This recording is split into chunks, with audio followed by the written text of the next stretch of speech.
Chapter 10:11. It was hot in Lincoln in midsummer. A chariot was moving slowly on the street outside the city gate. Lu Yiqing was sitting in the chariot with his eyes closed, looking indifferent.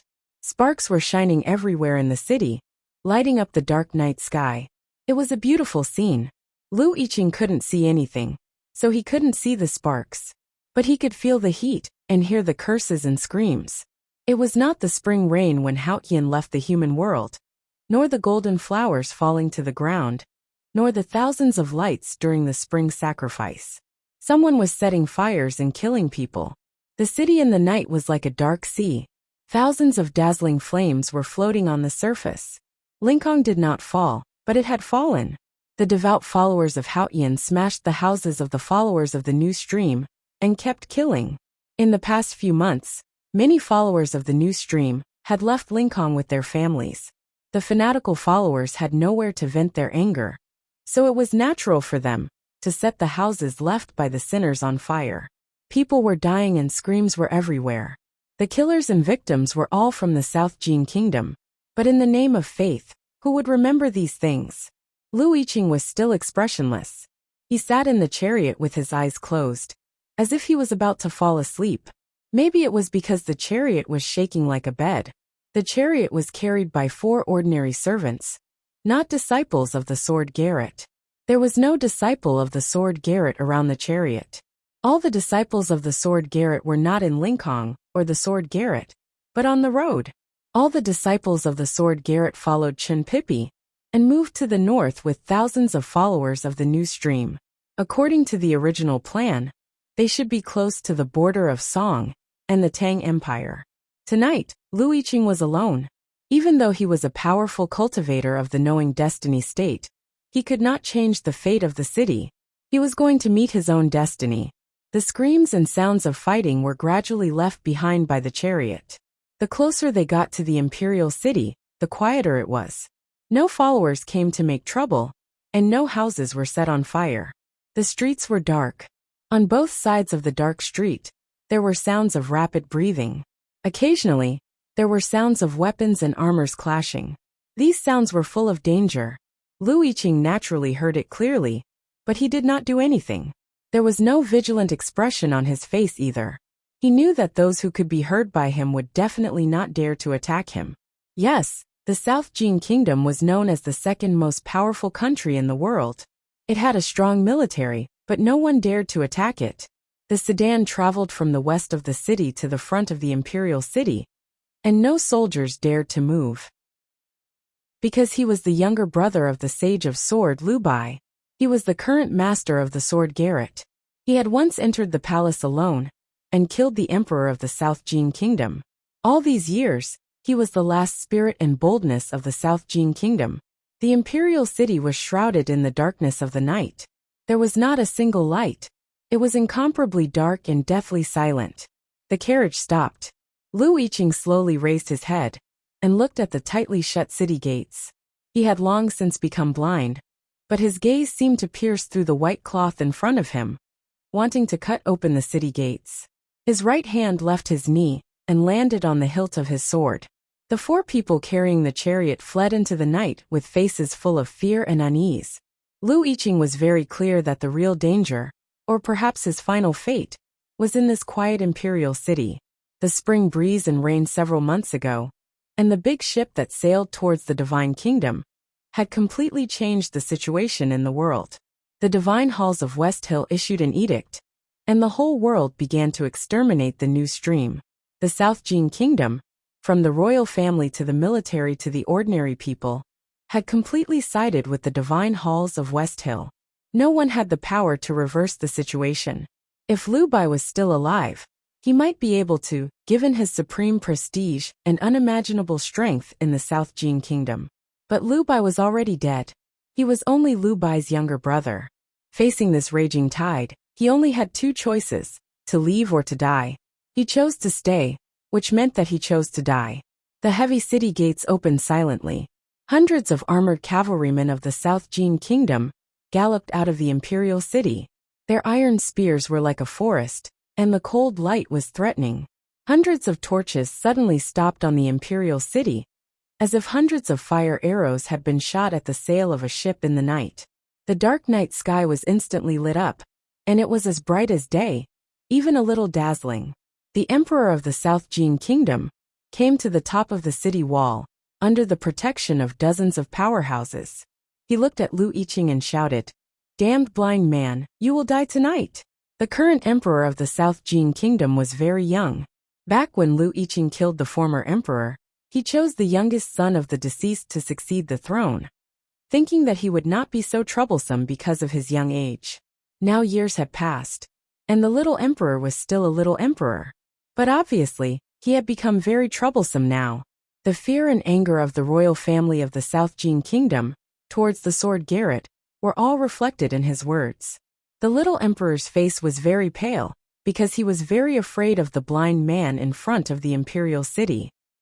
His pale cheeks were abnormally red, because he thought that the blind man was about to die, so he was very excited. His voice was trembling, because he was both afraid and excited. The light from hundreds of torches made him squint his eyes, and he seemed to be intoxicated. Lu Yiqing did not squint his eyes to show his disdain or contempt, because he was blind. He did not show any other emotions on his face, because real disdain could not be seen. "You can't kill me," Lu Yiqing said calmly, because he was stating the truth. Neither the hundreds of cavalrymen that poured out of the palace gate, nor the dozens of cultivators who served the emperor on the city wall could kill him. If he could be killed like this, how could the emperor of the South Jin Kingdom be killed by him? The little emperor's face turned very ugly. He knew very well that no one could save Lu Yiqing tonight, but he could not refute Lu Yiqing's words, because the person who could kill Lu Yiqing was not his man. The ground in front of the imperial city trembled slightly. It came from afar, and then there was a slight explosion in the air, followed by the thundering sound of horse hooves.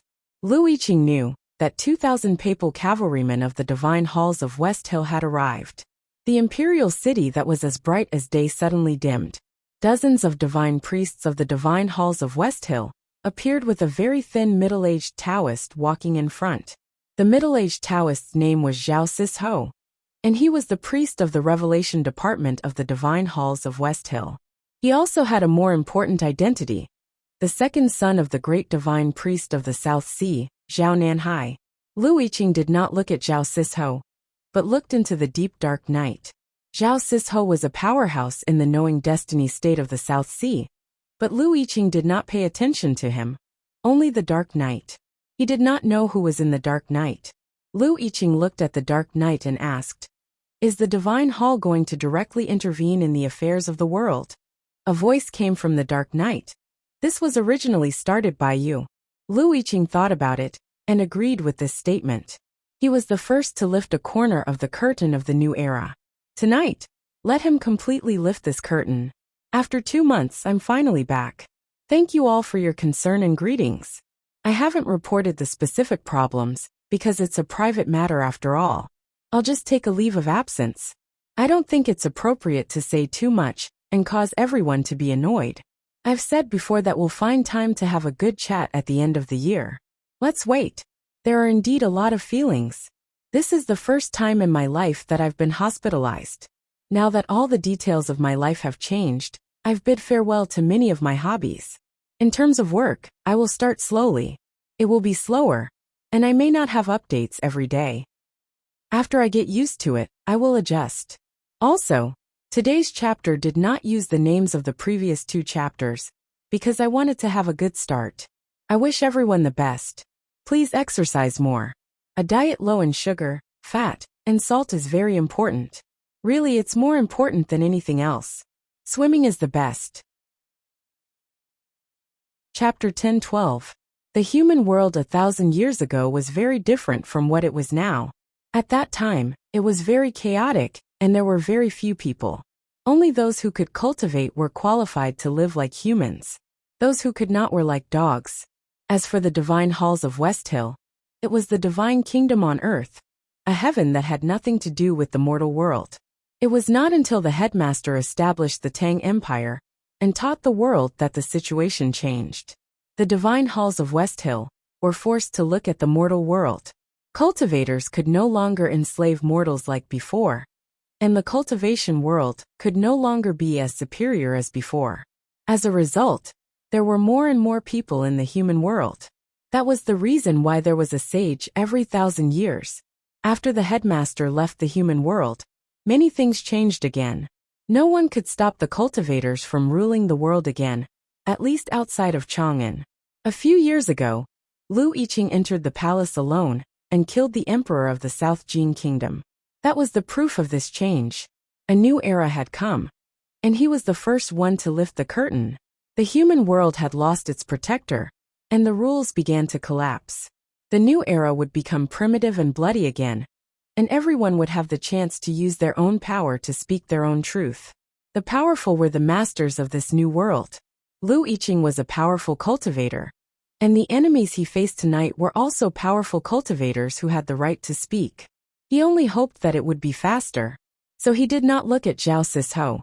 Although the skinny priest was a powerful cultivator in the knowing destiny state from the South Sea, and was the son of Zhao Nanhai, he was not a real match for him. Lu Yiqing looked at the night and said, "Then come on." The night was as quiet as water. The voice did not sound, and no one came out. Zhao Sisho's face was a bit pale, and his wrinkles were full of unwillingness. But he did not make a move, because he heard footsteps coming from the imperial city. Everyone around the imperial city heard the footsteps. The footsteps were steady and rhythmic.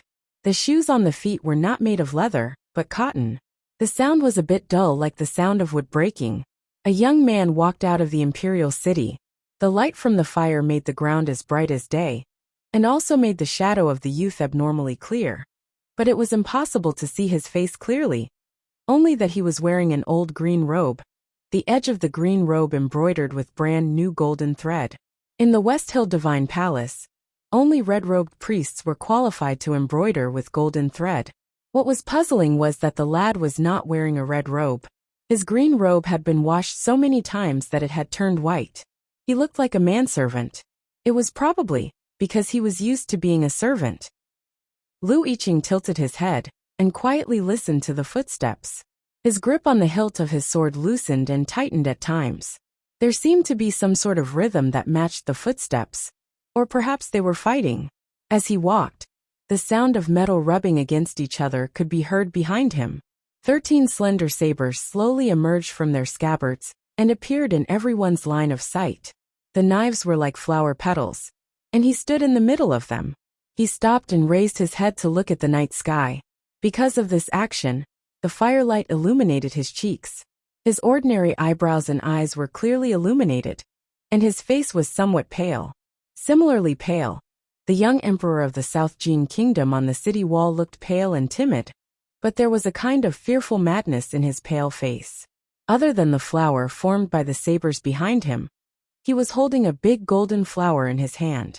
He looked at the golden flower with a devout and fanatical expression, as if there was an extremely hot flame in his eyes.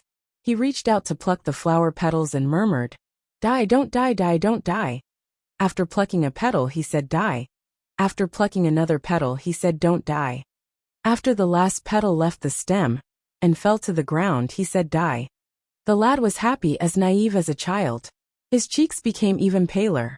He looked at Lu Yiqing on the sedan and said in a trembling voice, "You're going to die tonight." His voice was trembling because he was nervous. He had never really fought before, but he was not afraid, because he knew that he would never lose in Hao Yan's world. Lu Yiqing did not say anything. He knew clearly that no matter how the lad counted, he would die in the end. Even though he could not see, he knew who the lad was. People around the imperial city also knew who the lad was, including the young emperor of the South Jin kingdom. They were all excited, but remained silent out of awe. In the late spring, in the grand competition of the Divine Halls of West Hill, a manservant in indigo won the first place. He did not have a master. A few months ago, he could not even cultivate.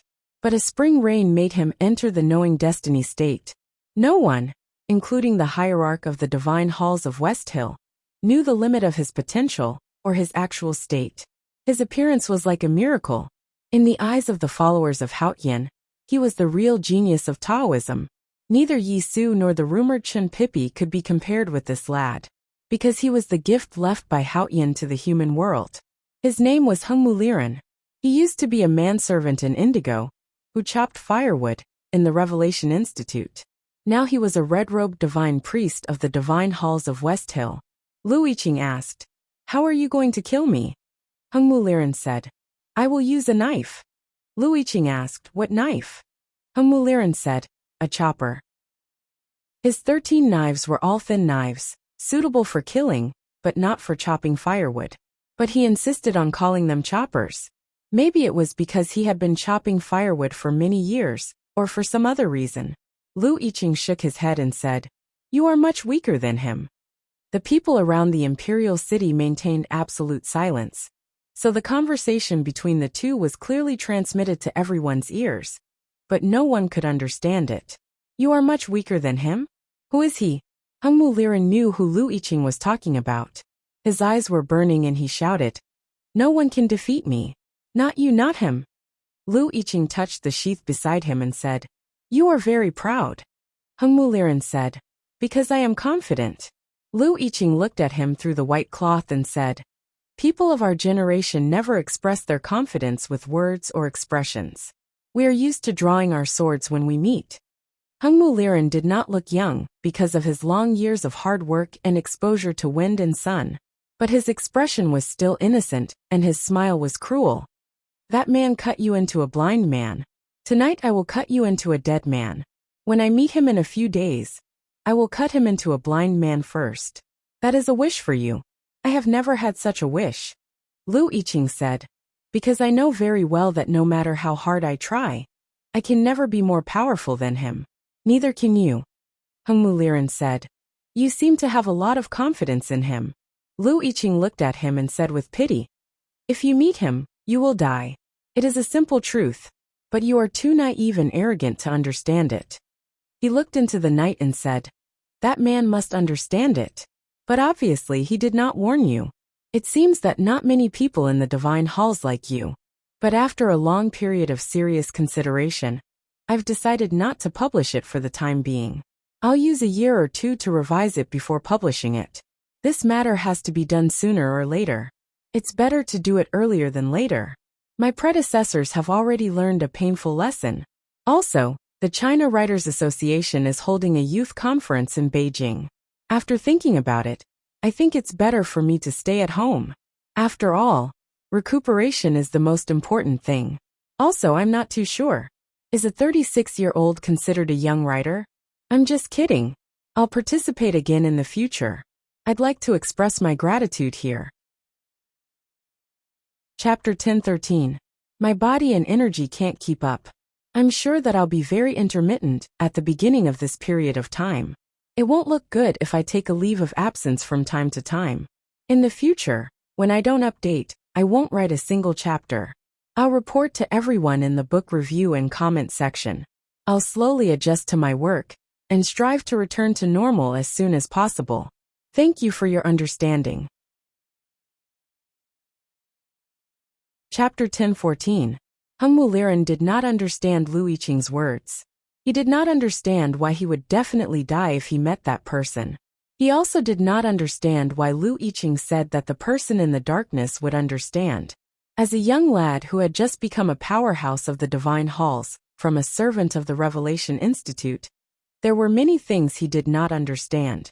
But standing in the light before the imperial city, and looking at Lu Yiqing on the sedan, he could clearly feel the excitement in his soul. He knew that Lu Yiqing would be the first powerhouse he would kill. Lu Yiqing looked around slowly. The white cloth on his face reflected the light from the top of the city wall, and looked very white. He looked calm and did not feel surprised because of the silence around him. The divine priests of the divine halls of West Hill, and the cultivators, who were loyal to the royal family of the South Jin Kingdom, were absolutely calm. The powerhouses, including Zhao Sisho from the South Sea, did not intend to attack Lu Yiqing, because they knew that the battle that was about to happen could only belong to Hung Muliran. This was a demonstration of the divine halls of West Hill to the human world. It was a demonstration of the gift left by Haotian on the Peach Mountain and the indestructible eternal power of Taoism. Hung Muliran walked to the front of the sedan and stopped.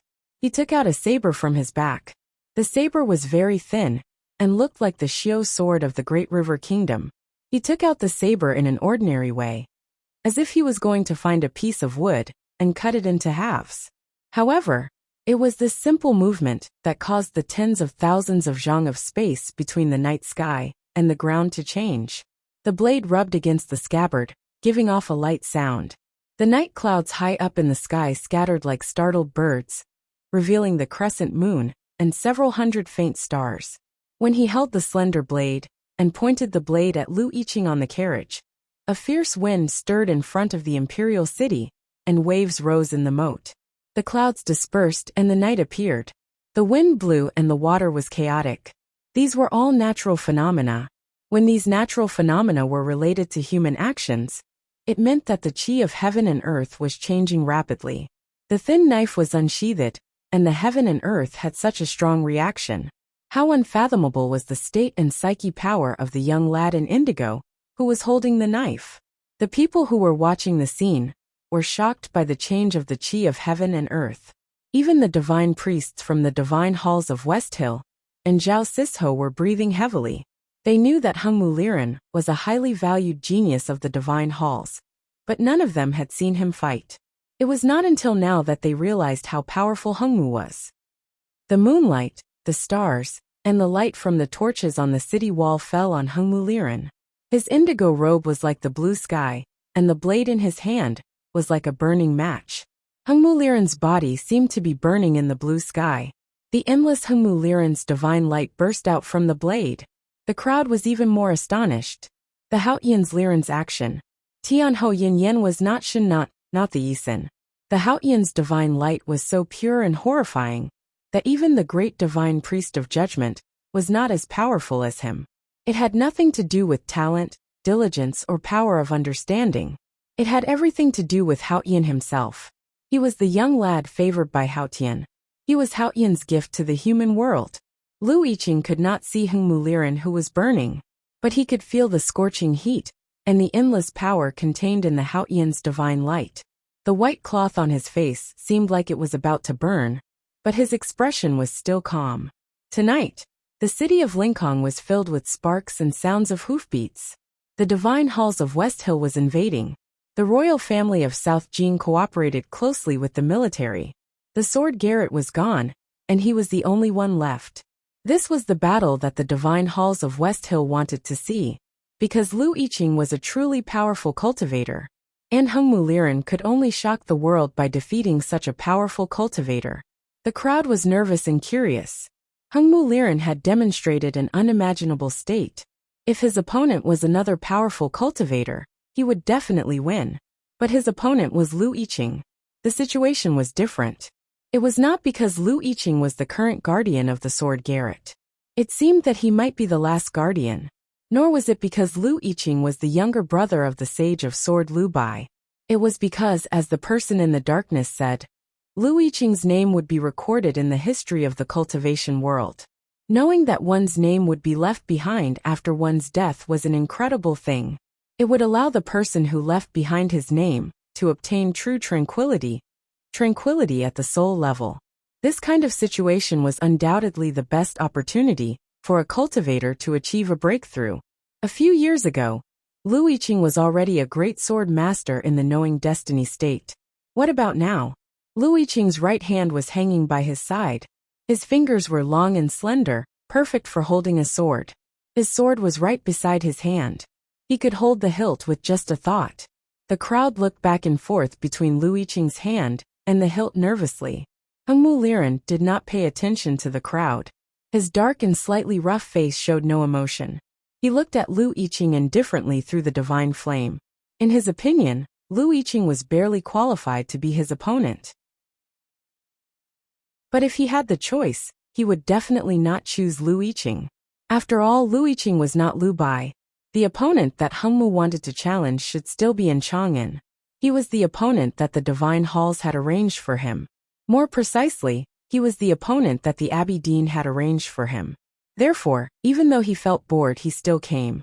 Raise your sword and go to hell. With that, Hengmu Liren chopped at Lu Yiqing's head. His expression was very calm, as if he was doing something very ordinary. However, He himself did not notice that when he said those words, his voice was slightly trembling, because he was a little nervous and a little excited. His target was the person in Chang, and who also used a chopper. But how could he not be excited when he killed Lu Yiqing, a powerful swordsman a few months ago? Lu Yiqing sensed his emotion. He raised his head and looked at Hengmu Liren. He did not look at Hengmu Liren through the white cloth. Even though Hengmu was surrounded by the divine flame, and looked extremely solemn and sacred, like a real god walking out from the murals in the divine halls. Lu Yiqing looked at the pale little emperor on top of the city wall. Hengmu Liren was also pale, not because of fear, but because of anger. He did not understand why Lu Yiqing did not look at him, even though he was blind. I am going to kill you. Why don't you look at me? I am excited and nervous because I am going to kill you. Why don't you look at me? I am the most powerful cultivator of the new generation in Taoism. Why don't you look at me? I am the divinity left by Haotian in the human world. How dare you not look at me? How dare you look down on me? Lu Yiqing held the hilt and stabbed forward. He still did not look at Hengmu Liren. He was still looking at the little emperor on the city wall. Because he did not stab Hengmu Liren, but the little emperor. Chapter 10:15. Hengmu Liren and his saber were both burning. The endless divine flame of Haotian burned all the chi of heaven and earth in the space into the tiniest dust. But he could not stop Lu Yiqing's sword. Because Lu Yiqing's sword pierced through the air.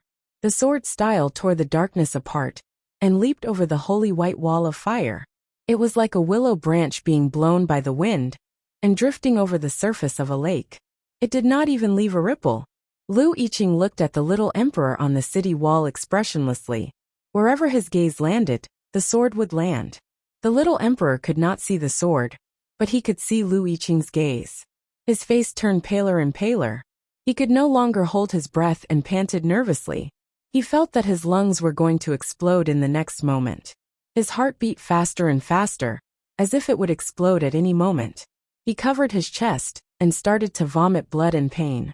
Hengmu Liren's saber made a sizzling sound in the air. It was the sound of burning air. In front of the light, Lu Yiqing's right hand, which was holding the hilt of the sword, was cut off at the wrist. Blood gushed out from Lu Yiqing's wrist. The sword and hand fell back onto the sedan. It must be extremely painful. But he did not show any emotion on his face. He was as calm as a silent willow. He could not see anything. His eyes were covered with a white cloth. But he still looked at the city wall quietly. His hand holding the sword was cut off, and the sword fell to the ground. But the sword style had already pierced through the air, and arrived on the city wall. The city wall was made of bluestone. It looked dark in the darkness. Under the light of the fire, especially the divine flame of Haotian, it was not mottled at all. It looked like a black gem. Suddenly, countless fine cracks appeared on the surface of the black gem. Countless fine stone powder fell from the bluestone bricks on the city wall. The cracks spread in the blink of an eye. The imperial city was about to collapse. The people on the city wall did not know what was happening under their feet. The little emperor of the South Jin Kingdom was breathing faster and faster. His heart was beating faster, and his face was getting paler. Finally, someone heard the cracking sound of the city wall, and saw the horrifying cracks. They screamed in panic. The generals and the powerful cultivators helped the little emperor to escape from the city wall. But it was too late. The city wall was cracked, and so was the little emperor's heart. Countless fine cracks destroyed the weathered city wall, and the little emperor's life. There was a panic on the city wall. People surrounded the little emperor, who was vomiting blood and falling to the ground. They were terrified to the extreme. Lu Yiqing sat in the carriage, quietly looking at the city wall, looking at the generals and experts he was once familiar with. The corners of his mouth slowly curled up, revealing a gratified smile. The thundering hoofbeats in the night, and the arrival of Hengmu Liren, and other powerful figures from the divine halls of West Hill had proved many things. Lu Yiqing was not surprised, but he was still a bit disappointed when it was proven. The Son of Heaven guarded the gates of the country. Tonight, the little emperor opened the gates of the South Jin Kingdom, and welcomed in the cavalry of the West Hill Divine Palace. You are the emperor chosen by the sword Garrett for the South Jin Kingdom. Even if you are not required to guard the gates with your life, how can you open the gates yourself? From that moment on, the South Jin Kingdom changed color. The city walls of Linkhong were no longer of any use. So the walls of the imperial city, and the Tong, and Min Gate all collapsed. Even though you are only 13 years old, even though you are the last direct descendant of the royal family of the South Jin Kingdom, even though you have called me your teacher for many years, and even though you are kind, you are still dead. Lu Yiqing thought so, and so he did. Therefore he did not stab Heng Muliran first, but the little emperor on the city wall. He wanted the last descendant of the royal family of the South Jin Kingdom to die with the city wall. For this, his right hand, which was holding the sword, was cut off. Heng Muliran came to him. The holy Haotian divine flame shone on his face, making the white cloth on his face look like a piece of paper used to mourn the dead. He did not care at all. For the disciples of the sword Garrett, death and pain were the least of their concerns. What they needed to think about was how to inflict pain on their enemies. Heng Muliran's blade was thin and sharp. The Haotian divine flame burning on the blade was even more terrifying. Lu Yiqing destroyed the city with his sword, so he could not resist anymore. With a boom, the southern city wall of the imperial city finally collapsed. Countless bricks and stones fell to the ground, shaking the earth. Dust rose up into the night sky. The collapsed city wall and the broken bricks were engraved with the history of the South Jin Kingdom. The dust was the dust of history, and it was filled with a sentimental smell. The dust darkened the entire world. Only the Haotian divine flame remained stable and showed no sign of dying out.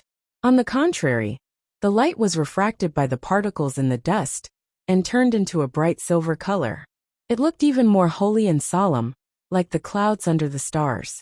In the depths of the silver light, Heng Muliran and Lu Yiqing faced each other in silence. 17 wounds appeared on Lu Yiqing's body. His right hand and 2 legs were separated from his body. The corner of his lips was also cut by the blade. It looked like he did not put on the rouge properly. There was a blade in front of his eyebrows. The blade intent pierced through the soul. The blade was thin and not heavy. Heng Muliran held it firmly in his hand. All he needed to do was to push it forward, and Lu Yiqing would die. Nobody could change that. Lu Yiqing slowly raised his left hand and wiped off the thick blood on the corner of his lips. He looked calm, as if there was no such a horrible blade in front of his eyebrows. On the contrary, Heng Muliran looked pale and perplexed. His clear and determined eyes were filled with anger, confusion, and humiliation. Why? He looked at Lu Yiqing and asked. Lu Yiqing looked at him through the white cloth and said nothing. Heng Muliran knew that Lu Yiqing was blind, but somehow, he felt that Lu Yiqing's eyes were filled with mockery and sympathy. Why? He shouted harshly. Ever since the spring breeze and rain, Heng Muliran had never doubted his power. He did not think that anyone in the human world could defeat him. But when he saw Lu Yiqing destroy a city with one sword, he had to admit that if Lu Yiqing used the same move on him, he would have a hard time dealing with it. But why? Why did Lu Yiqing not stab at him first? Was he not as important as the young emperor of South Jin in his eyes? Or was he so arrogant that he thought he could kill him with the second move? Lu Yiqing did not seem to feel the blade in front of his eyebrows. He said, "Because you don't deserve it." Heng Muliran thought that was the funniest and most ridiculous sentence he had ever heard. Lu Yiqing said, "This is my first move. So even if you are an important figure in the divine halls of West Hill and the divine son of Taoism, you still don't deserve it." Heng Muliran asked why. Lu Yiqing said, "The entire cultivation world is saying that you are a gift from Haotian to the human world." Heng Muliran said, "Am I not worthy of your first move?" Lu Yiqing said, "My sword is used to kill, not to open gifts. Of course you don't deserve it." Chapter 10:16. Of course, I'm not asking for monthly votes or anything like that. I'm still going to report that I haven't updated today. In the past, I mentioned that my updates would be unstable and would often stop updating. I'll report this to everyone in the book review section, but after thinking about it for a long time today, I've decided to write a separate chapter to explain it to everyone. First, it's because of my body. I won't go into too much detail about this. There are some minor problems, or perhaps I should call it derivative problems. But based on my own analysis, this isn't actually important. As long as I don't do things blindly, it shouldn't affect my work too much, and there shouldn't be such obvious obstacles. Secondly, it's because of my own problems with Tsukuyomi. It's indeed rather difficult to start writing from scratch. The most difficult part is that my ability to tell a story will inevitably decrease. I keep feeling like there's something wrong with what I write, and the plot I come up with, and I can't convince myself to lower my head and rush forward to write. How should I solve these two problems? I have good control over my schedule and my body, but how should I deal with the recovery of my writing ability? In the past, I didn't want to give myself any pressure, and I would seriously write whenever I felt like it. But after trying it for the past few days, I've discovered that it's useless. The combination of mental relaxation and physical discomfort will make it easy for me to give up. I think that in the end, I still need to give myself a certain amount of pressure. I still need to give myself some mental restrictions, such as promises. Although with how shameless I am, and how miserable I am this year, promises are basically no different from farts to me. The truth is that there's still some pressure. Starting tomorrow, I'll try my best to continuously update. It'll be best if each chapter has at least 3,000 words. I'll report to everyone. I can't guarantee the quality, but I think it'll definitely get better and better. I'll do my best to realize the great revival of Tsukuyomi as soon as possible, to the point where I can slap the table in praise and return to the beautiful kingdom of narcissism. I wish you a happy weekend and a happy National Day holiday. I'll happily write, and then I'll do my best to make your reading experience more and more enjoyable as soon as possible. Thank you. Chapter 10:17. It was a humiliation, a blatant humiliation. There were many kinds of humiliation. Verbal humiliation was the most common and the most powerless. For the experienced powerhouses, this kind of humiliation was useless. But it was not the case for Hungmu Liren. He had the power of a powerhouse, but he did not have the mentality of a powerhouse. That kind of mentality required a long time and countless battles to temper it. The so-called bright Taoist heart referred to this aspect. However, his fate had changed too strangely and suddenly. Because of a spring rain, he had become the most powerful young man in the West Hill Divine Palace, from a handyman in the Revelation Institute. There was a very obvious gap in his cultivation, so when he heard what Lu Yiqing said, he became very angry. He was so angry that his hand holding the hilt began to tremble. The white cloth covering Lu Yiqing's eyes trembled in the night wind. He seemed to sense Hungmu Liren's trembling hand. He curled up the corner of his mouth and seemed to be sympathetic. Hungmu Liren said coldly, "Are you sympathizing with me?" Lu Yiqing shook his head and said, "I'm sympathizing with you." Hungmu Liren said, "What right do you have to sympathize with me?" Lu Yiqing said, "Of course I sympathize with you when you cannot get what you want." Hungmu Liren said, "Do you know what I want?" Lu Yiqing said, "No matter what you want tonight, you won't get it." Hungmu Liren kept silent for a while, and suddenly calmed down. He knew clearly that the battle tonight was a test or training for him by the divine halls. He needed to learn how to be a truly powerful cultivator through the battle. Outwardly, they were capable of changing the world and turning the tide. Inwardly, they were calm and collected. Even if the Peach Mountain collapsed, they would not bat an eyelid. This was a true powerhouse. Only in this way could they go further. If Lu Yiqing wanted to make him angry, then he couldn't be angry, because anger would affect his judgment, and it would have a serious impact on the battle. However, tonight, Lu Yiqing had given up on the first strike. At this moment, he was covered in blood, and his limbs were broken. There was no way he could change the situation, so what was the point of making him angry? Hungmu Liren was satisfied. He was satisfied that he was no longer angry. He was satisfied that he could still think calmly during the battle. He looked at Lu Yiqing's pale face under the blade and thought sarcastically, "You may have other tricks up your sleeves, or you are seeking death.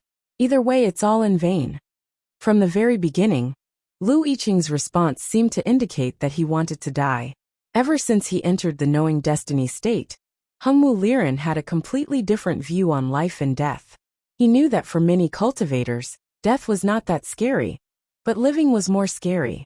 Therefore, he would not allow Lu Yiqing to die. Perhaps it was because he was still very angry. As for the possibility that Lu Yiqing still had the strength to fight again, or the hidden skills, Hengmu Liren did not care at all.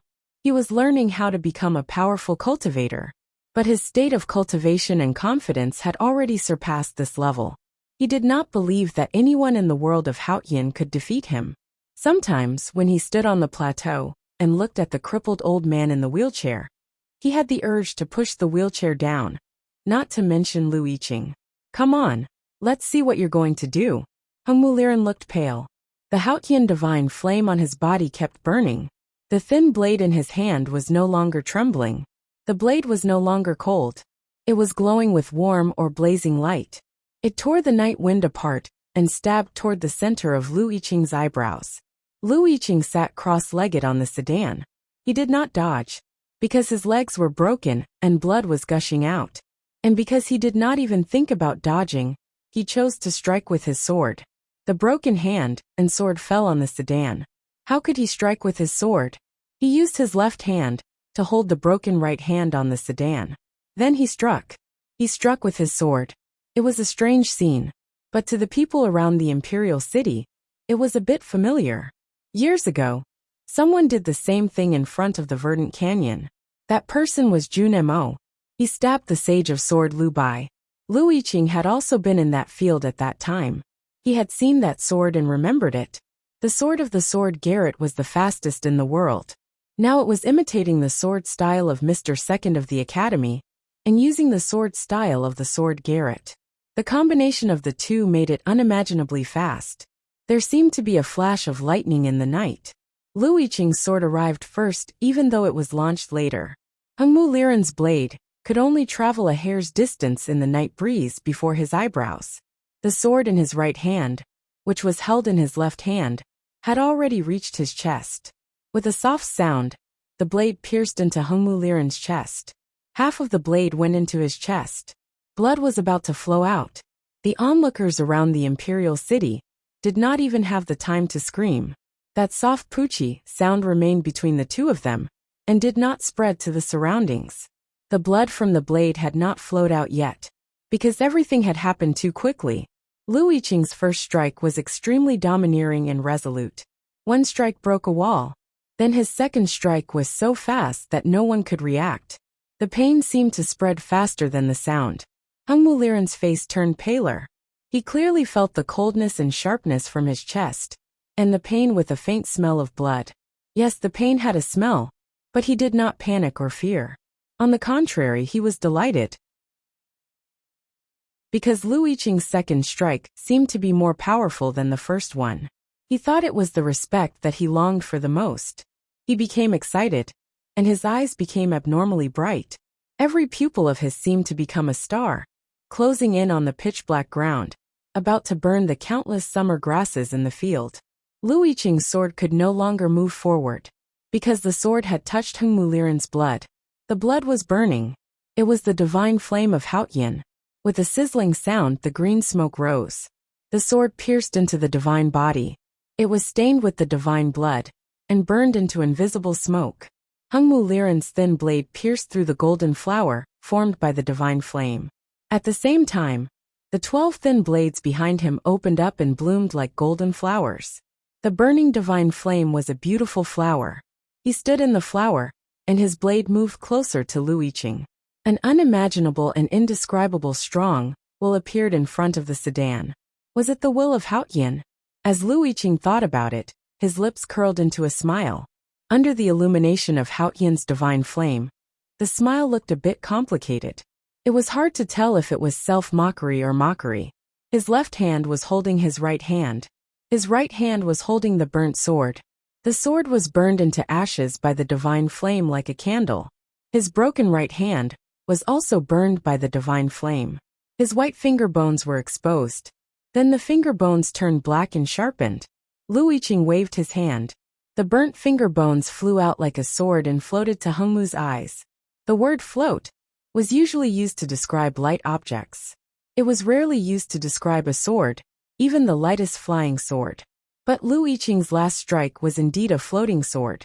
While he was waving his sword, the weeping willows by the moat around the imperial city floated in the night wind. The willow branches touched the moat and created some ripples. The white cloth on Lu Yiqing's face floated up. He brushed away the divine flame of Haotian on the blade. Heng Muliren's eyes turned solemn for the first time. Lu Yiqing's strike was as unpredictable as the wind. No wonder he was the most powerful man in the sword garret. Heng Muliren was solemn and then excited. Lu Yiqing was badly wounded and could not defeat him tonight. But this strike was a real test for him. He wanted to defeat this strike perfectly and let this man suffer the pain and humiliation. Heng Muliren shouted. Countless blazing white rays of light shot out from his hands. The blade carried that great will as it slashed down. His sword moved like the wind. Then he would cut off the wind. Facing the wind, he would cut it off. It was dead silent. The wind was cut off. Of course it was silent. Countless weeping willows by the moat were cut off. They fell into the water and floated like duckweed. The white cloth covering Lu Yiqing's eyes was cut off. It floated to his chest and then stopped. A sword was stuck in his chest. His right hand. Blood kept flowing out from it. His body was covered with wounds. Most of them were cut off by Heng Muliren's blade. But the fatal one was his own sword. Why? Heng Muliren looked pale and asked. Why didn't you stab me in the last strike? Lu Yiqing said. I told you you don't deserve it. As he spoke, he coughed up blood and smiled. A mocking smile. A pitying smile. Heng Muliren shouted angrily. Why don't I deserve it? Lu Yiqing said. You don't have to repeat the same words. Heng Muliren was silent. Lu Yiqing smiled and said. Do you feel bad that you can't kill me? Tonight there were so many powerful men from the divine halls of West Hill. He came alone, and he knew he would not survive. But he still came, because the South Jin kingdom was huge, and someone had to make a statement. He knew clearly why the divine halls of West Hill arranged this battle. It was a grand ball. The imperial city of South Jin was the stage for Haotian Taoism to show its power to the human world. He walked onto the stage, but he did not want to be a supporting character. He killed the emperor of South Jin kingdom first, and then himself. So nobody could kill him. Heng Muliren could not do anything on the stage. How could he be the leading man? He was Lu Yiqing, a man who was destined to be recorded in history. So at the last moment of his life, he had to take all the glory on the stage. That was his last strike to the divine halls of West Hill. Heng Muliren looked a bit lonely. Tonight was supposed to be his first battle as a powerful cultivator. But he did not expect that the ending was already written, and it had nothing to do with him. At this moment, he suddenly understood why the Abbey Dean said those words when he left Peach Mountain. He also understood why the Abbey Dean asked that person to follow him in the darkness. The path to becoming a powerful cultivator was so difficult. He did not want to give up. Chapter 10:18. Heng Muliren lowered his head. The golden flower in his hand was nowhere to be seen. He stood in the darkness and looked lonely like a wronged child. His voice was still stubborn and unwilling. No matter the first strike or the last one, you can't hurt me. You are no match for me. That's why you don't dare to attack me. Don't try to disturb my Taoist heart with your words. Lu Yiqing kept coughing up blood. His face was as white as snow, and there was a hint of pity that even the night could not conceal.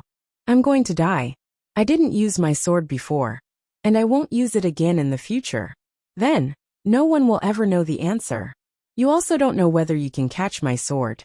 In the future, you may be able to dominate the world, but tonight's regret will always be with you. The walls of the imperial city had collapsed. Bricks and gravel were everywhere. The water in the moat became still. The willow branches that had been cut off gradually sank to the bottom of the water. In the deathly stillness, flowers suddenly bloomed. The flower seemed to be one with the darkness. It was not pink or golden but pure black. The petals were too dense to count. One could vaguely tell that it was a peach blossom. The spade appeared in the darkness. The man also walked out from the darkness. The silver mask on his face was not as bright as before after years of weathering. It was covered by a layer of mist like an old object. Just like the black peach blossom, this man used to have a dazzling golden color. But now he gave the golden color to others and kept the pure black to himself. His clothes, his eyes, and his aura were all cold and heavy, like the ink in an inkstone that was about to dry up. Lu Yiqing looked at the man who walked out from the darkness. His expression turned complicated and solemn. It was completely different from when he faced Hengmu Liren. He sensed that this man was purer and more powerful than before. He could not help but worry about the Tangs in the academy. Long Qing walked to the front of the imperial city in the darkness. Hengmu Liren did not respond. He was still staring at Lu Yiqing on the sedan. Long Qing looked at his lonely back and the green robe that had just been stained with blood. He was silent for a while, and then looked at the moon in the night sky with regret on his face. Tonight, the divine halls of West Hill sent an important figure like Hengmu Liren to Linkhong. They also sent 5 cultivators in the Knowing Destiny state, including Zhao Sisho, and 2,000 cavalries to attack from thousands of miles away. They set up a powerful tactical array around the imperial city, and he had been standing in the darkness.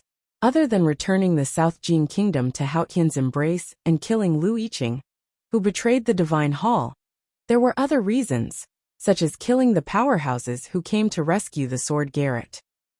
Few people dared to help the Sword Garret before the Divine Halls.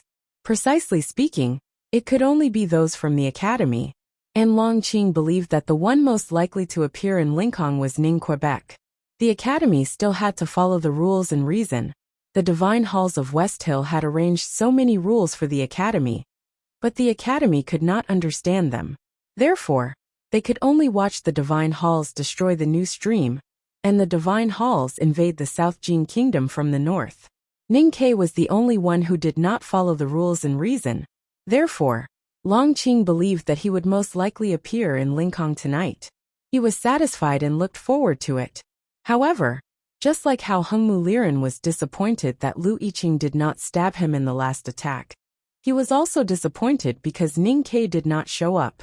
The Academy will not send anyone here. It's such a waste for the Divine Halls to send so many people. Lu Yiqing's mouth was bleeding, but his voice was still clear. Long Qing looked at him and said calmly, "I don't think it's a waste. Because I will never underestimate any opponent, especially you, who is underestimated by many." Lu Yiqing was Lu Bai's younger brother. He was a nobody when he was young, and was blinded by Ning Ke at the side door of the academy. As Long Qing said in the darkness, he entered the palace alone, and killed the emperor of the South Jin Kingdom, which ushered in a new era. But his reputation was not high enough. In the eyes of many cultivators, he was not as good as Ning Ke and Long Qing, and he was not qualified to take over Lu Bai's position in the human world. But Long Qing did not think so, because he had a similar experience as Lu Yiqing. He was defeated by Ning Ke, and had to pay a heavy price to rise again. Lu Yiqing was blind, but he was able to break through the Knowing Destiny state, and obtain the creation of Sword Taoism. Long Qing knew how difficult it was, and how strong his will must be.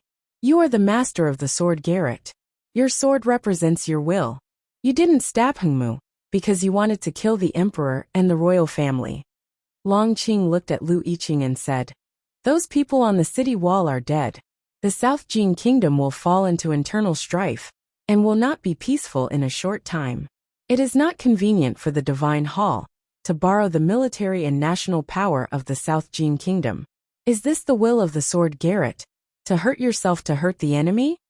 The white cloth on Lu Yiqing's face was torn and dripping blood. He said, "The last 6 words are very incisive. But what I said to Hengmu was right. Many years ago, the Divine Hall wanted to promote you as the Son of God. Many cultivators died in your hands. Now the Divine Hall wants to push you out. Why should I help you?"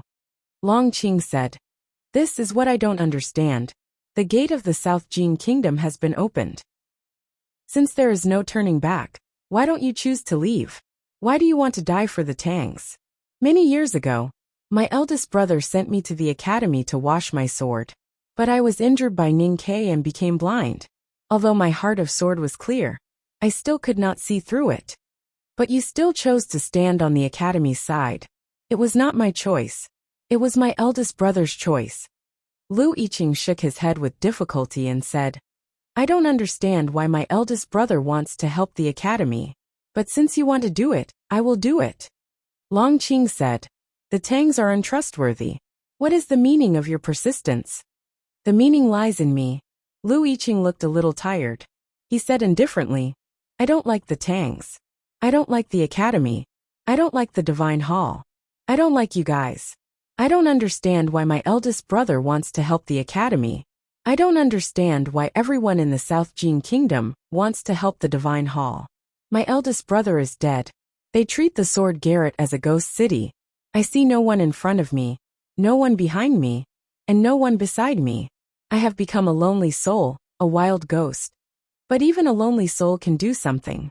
If the Tang army invades, the disciples of the Sword Garret should fight back. If the West Hill comes, we should also fight back. Even if we can't win, we have to fight first. It's stupid to court your own death. I heard that when the Abbey Dean entered Chang, and millions of Tangs died. Now that the Divine Hall has entered Linkhong, millions of people in the South Jin Kingdom have no choice but to watch. I think someone has to show their attitude. It's better to have one person die. Lu Yiqing felt his lungs burning. His ruptured heart was like a collapsed dam. He paused in pain and said with difficulty, since I'm going to die, of course I can't let you have it too easy. I misjudged my physical condition. After reading that chapter the day before yesterday, I began to think about the story seriously. Then my blood pressure started to become unstable. The fluctuation. I really want to curse. Chapter 10:19. Long Qing looked at the bloodline on Lu Yiqing's neck and said, people like you and me should live and see the great era. The curtain of the new era had been lifted. You were the one who opened the curtain, and I was the one who acted. We should watch the scenery behind the curtain together, so that we would not waste our time in this world. What Long Qing said was a high compliment to Lu Yiqing. But Lu Yiqing only forced a smile, and did not say anything. Then he looked at Heng Muliren and said, the play has just begun. But my part is over. Even if you are unwilling, you have to learn to accept it. Heng Muliren trembled slightly. He suddenly raised his head and stared at Ning Ke. The show is not over yet. How can a mortal change the will of Haotian? His voice was trembling. His eyes were complicated, filled with reluctance and brutality. He was like a boy who went up to the mountain to chop firewood, and saw the cicadas on the withered trees. He had sympathy, but more self-pity and anger. As soon as he finished speaking, a beam of holy Haotian divine light shot out from his palm, and landed on Lu Yiqing's chest. Lu Yiqing's face became thinner at a speed visible to the naked eye. At the same time, Lu Yiqing's injuries healed at a speed visible to the naked eye. Everyone's expressions changed, especially the divine priests from the West Hill Divine Palace. They could feel the aura of life contained in the Haotian divine light, and they were so shocked that they could not speak. Long Qing's expression became grave. Do you know what you're doing? He asked. Heng Muliren ignored him. He stared at Lu Yiqing's face and forced out the Haotian divine flame from his body. His face became thinner, but his eyes became brighter. This was the real divine skills of the West Hill. In the cultivation world, no one was better than Heng Muliren in divine skills. Even Yi Hongyu was not as good as him, because he had directly inherited the will and light of Haotian. The divine skills of the West Hill could kill people, but also save people. The divine flame in his body contained the aura of Haotian, and could heal all the immortals. Lu Yiqing was dying, but he was not. Heng Muliren would not allow Lu Yiqing to die like this. For this, he would have to pay a heavy price, and consume a large amount of Haotian's divine flame. The visible shriveling of his face was one thing, but the invisible loss of his life was the most important thing. Besides, he would be severely injured soon. After being blinded by Ning Ke, Lu Yiqing's eyes no longer felt anything. But at this moment, he suddenly felt that his eyes were a little hot and itchy. He even vaguely saw a blurry white light. Was it the color of the white cloth, or the holy radiance? Lu Yiqing was still calm. He even looked indifferent. He knew clearly that Heng Muliren would not let him live comfortably after paying such a huge price. It's meaningless, he said. If a powerhouse in the knowing destiny state did not want to live, then no one could stop him from dying. Heng Muliren's face twitched slightly and looked horrible. He looked like a badly wounded demon in the holy divine flame. His voice sounded like crying, and it was very unpleasant. You ant-like mortals have no idea what kind of realm I'm in right now. I want you to live, so you must live. You can't die even if you want to. So what if I'm alive? Will it make you feel better? Maybe you won't fight with me in the end, and refuse to use your failure to prove that Haotian's will is irresistible. But I will let you suffer endless pain to tell the world what will happen to those who betray Haotian. I want you to live, so you must live, because I represent the will of Haotian. I want you to live, not to witness some damned great era. I want you to live in humiliation. I want you to suffer the pain of being cut into pieces every day. I want you to watch the South Jin kingdom fall apart, and the disciples of the sword Garrett die one after another. I want you to watch your homeland turn into scorched earth, and your friends become dead people. I want you to live, because I want you to regret living. Hung Muliran looked at the wound on Lu Yiqing's chest shrinking, and the blood line on his neck getting thinner. He laughed and said, "Will you regret what you've done tonight? If you have another chance, will you still disrespect me like this?" The most talented young man in the divine halls of West Hill laughed proudly. He was extremely happy and crazy. The compressed air passed through his trembling vocal cords, and his voice was as sharp as a flock of pigeons. It was very ear-piercing. Looking at this scene, and listening to the laughter, people felt a chill in their hearts. Many divine priests of West Hill felt that their Taoist heart was about to collapse.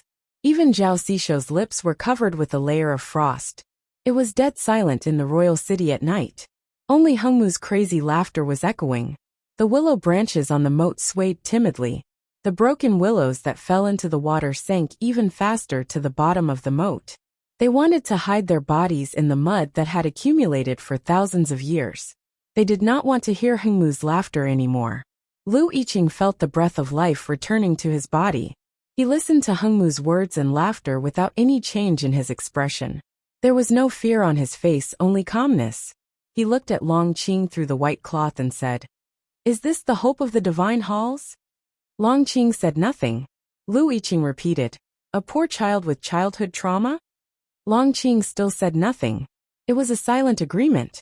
Lu Yiqing sighed and said, "The divine halls are getting worse with each generation." Long Qing still said nothing. He agreed with Lu Yiqing. He thought for a while and raised his right hand. There was a black peach blossom between his fingers. The petals contained the aura of quietus.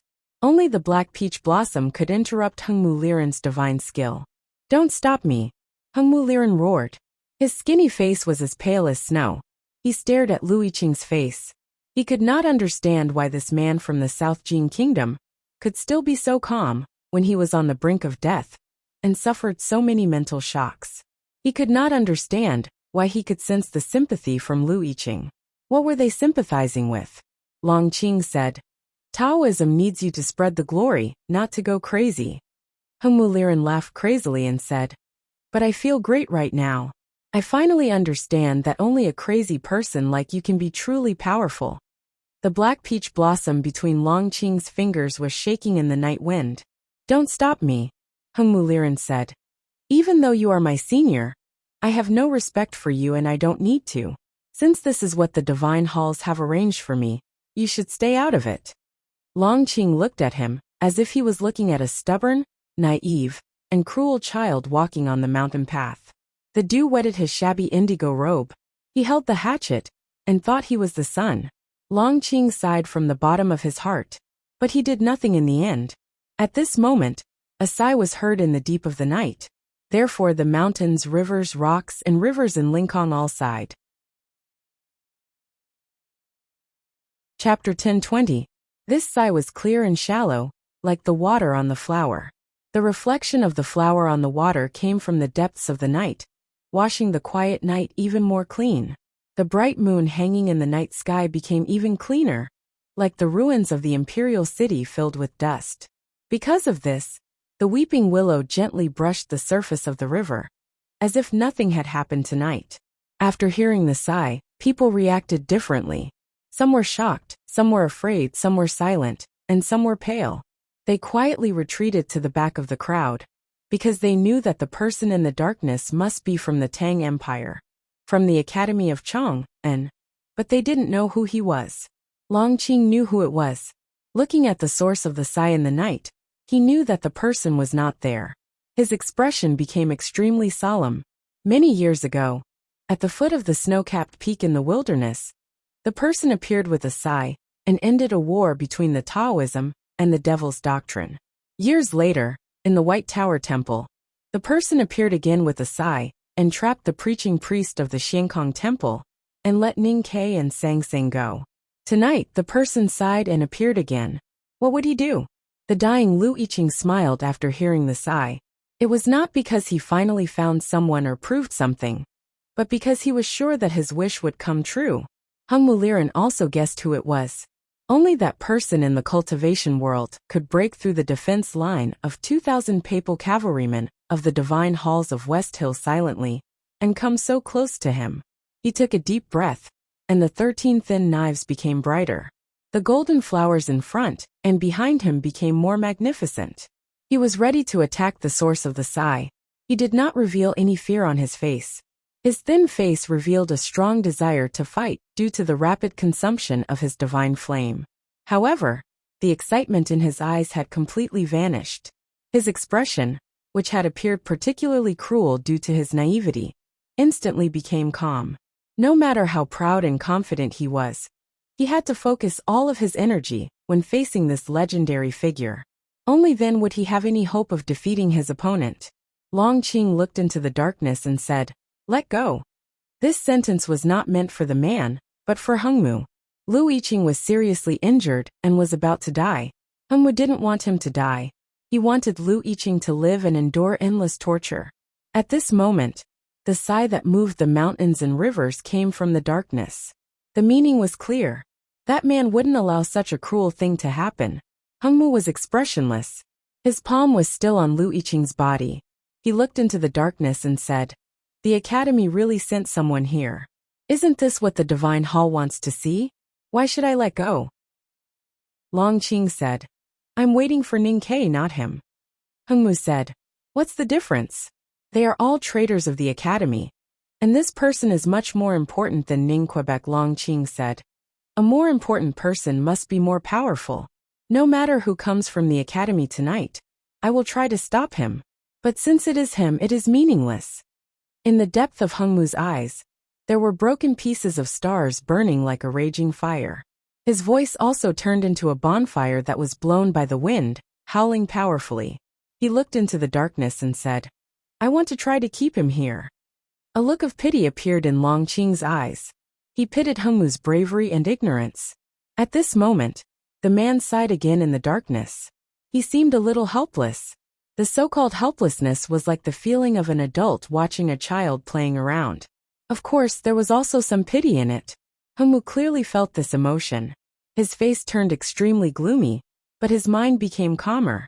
Since he wanted to keep his opponent here, he had to be extremely calm. The man finally spoke. "Do you have any unfulfilled wishes?" This kind of question would usually be asked after a duel between two powerful cultivators.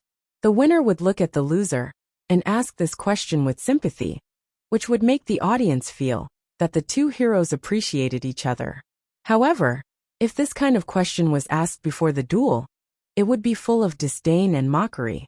Hengmu did not misunderstand that the man was mocking him.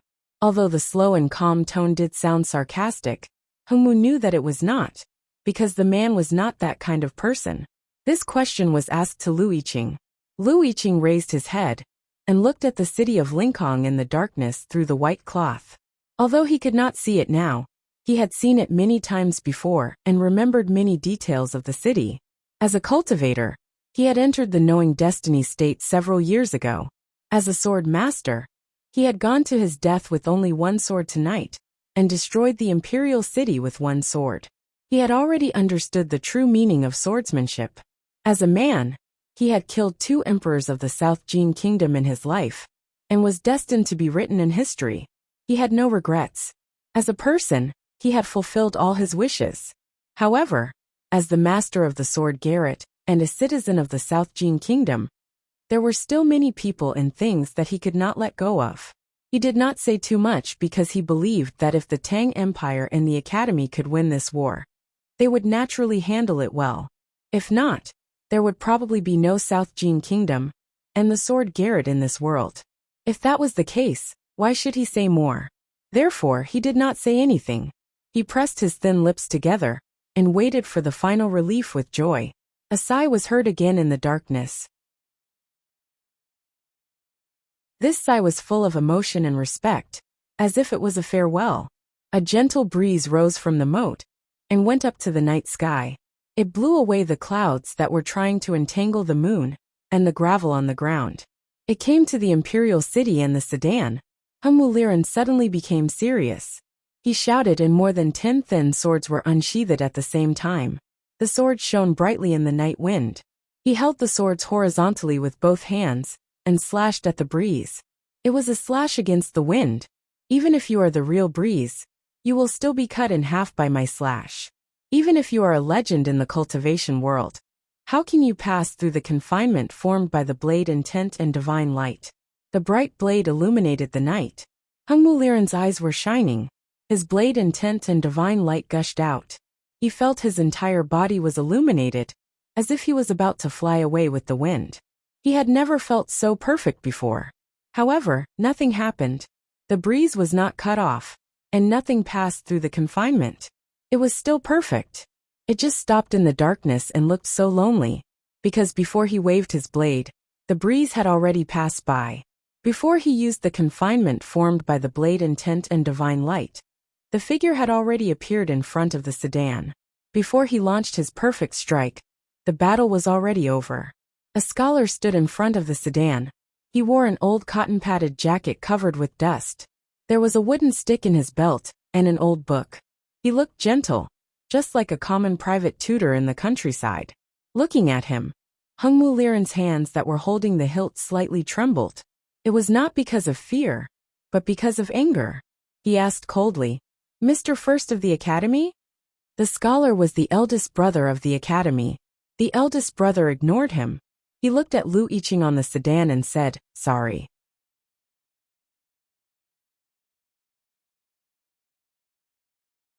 Chapter 10:21.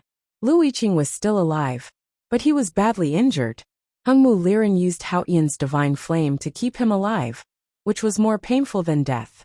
The eldest brother showed up in Linkhong, in front of the ruins of the imperial city, and stood between Hung Muliran and Lu Yiqing.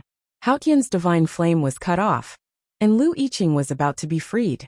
Because of the liberation, or because of what happened before the liberation, the eldest brother apologized to Lu Yiqing sincerely.